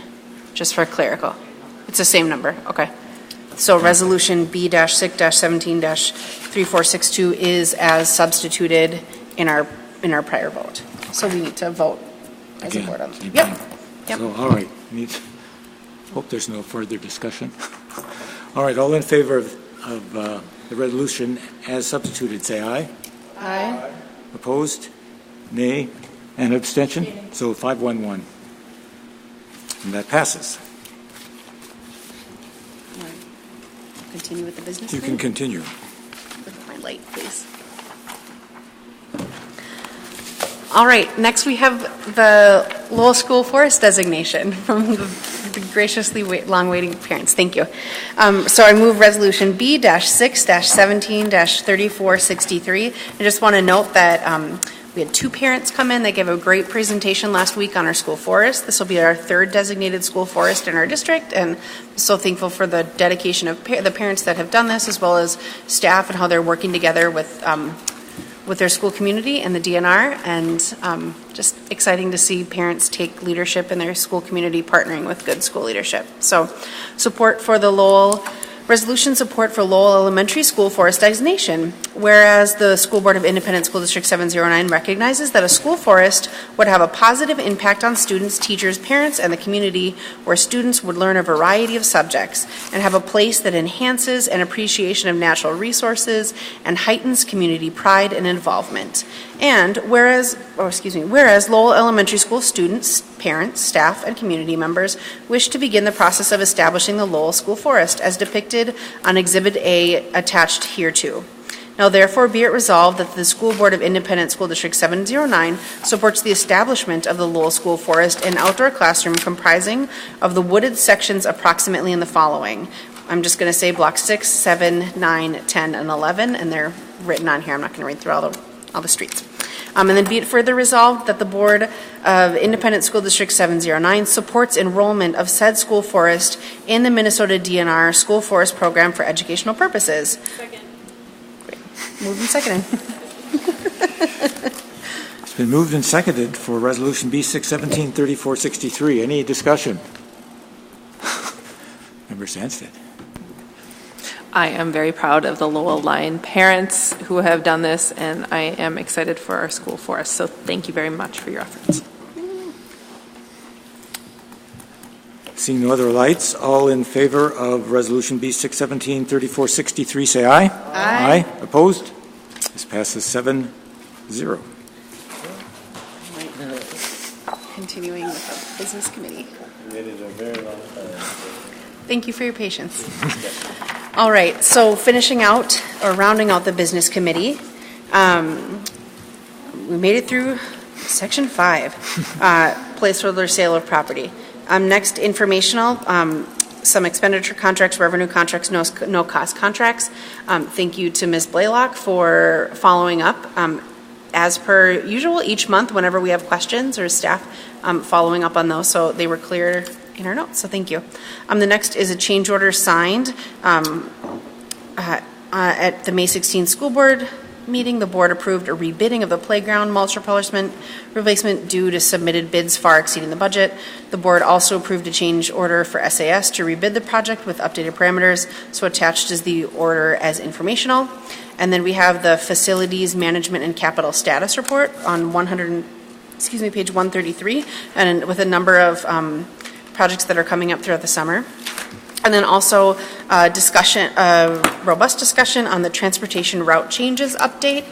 There was an article in the Duluth News Tribune with regard to this, but discussion from at board encouragement initially to look at exploring, I've got the 1005s, transportation routes into neighboring school districts. So lots of discussion was had at that, and would encourage folks to listen to a lot of that should it come up. Take a listen to the committee agenda. And so there are few future items there, but I move my business committee report, Chair. Thank you. Is there a second? Second. Seconded by Member Leffler Kemp. Any discussion on any items?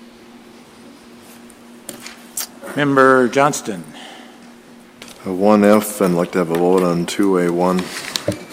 1F and 2A1. You want to vote on that? You said. Okay. Superintendent? I'm not sure. Did you say just a separate vote on 2A1, or that you wanted to talk about it? And I just wanted to talk about it. So. Okay. Anything else? All right. Member Johnston, then 1F. This is the APU report, the enrollment number. We have a new record low.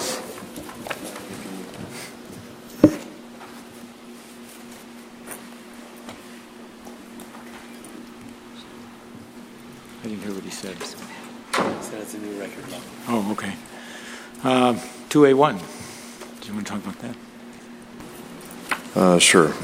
Again, I've asked for a separate vote and a discussion on that. I support the mulch thing. I think it's something that we've done as a board. It's been long. I appreciate the community input. Unfortunately, the cost, I think, is really out of line. And again, for evidence, I'll say in the red plan, we spent $751,000 for all our playgrounds, including replacing all new equipment on them, not just the mulch. And I am not going to be voting against this, despite I'm very concerned about the money. I think that we as a school have to start sharpening our pencil when it comes to expenses like this. And that's all I'll say. I'm glad that we're doing it, but I really think that we are spending way too much money. Superintendent.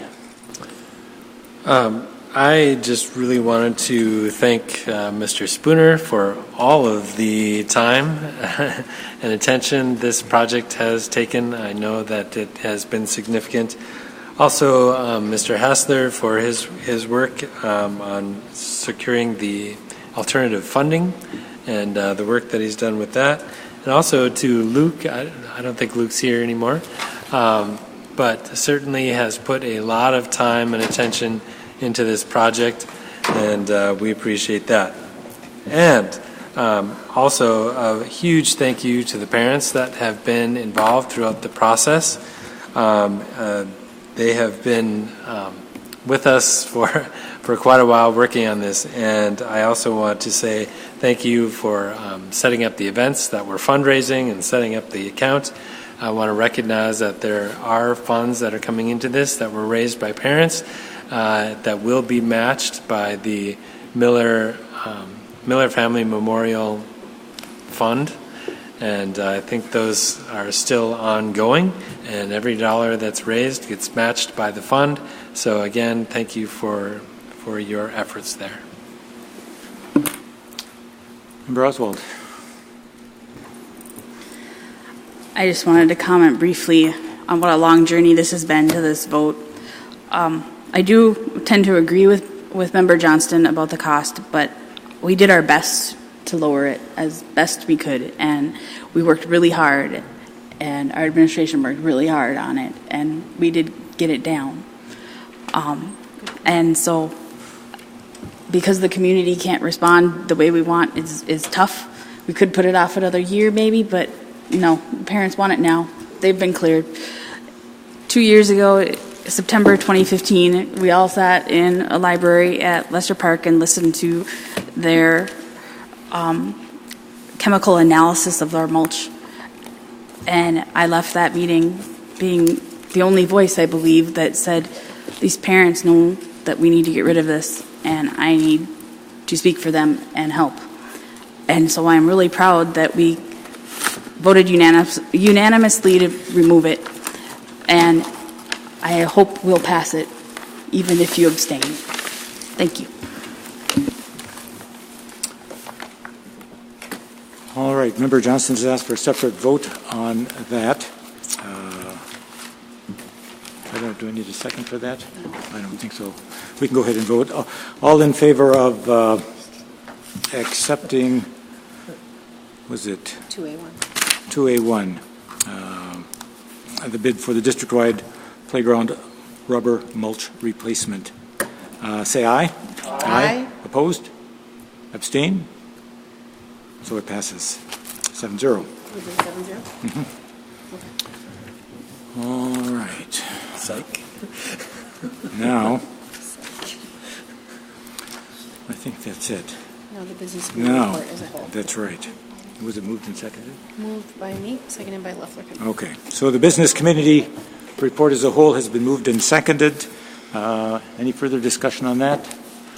Seeing none, all in favor of accepting the business committee report, say aye. Aye. Opposed? Nay. Nothing else. I do have one other issue. It won't take long. I had, the board had agreed to participate in an MNSBA survey.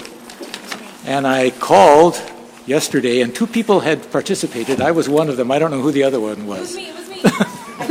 So I would just, there's still time, so get online and do it. So, do I have a motion to adjourn? So moved. Second. Moved and seconded. Any discussion? No. All in favor of adjourning, say aye. Aye. Opposed? Aye. Passes. We are adjourned, 7-0. Thank you. David, how do I get to it? Could you send the link again? Yes. To the survey? Could you send it to all of us? Do you know about integration funding? I think what I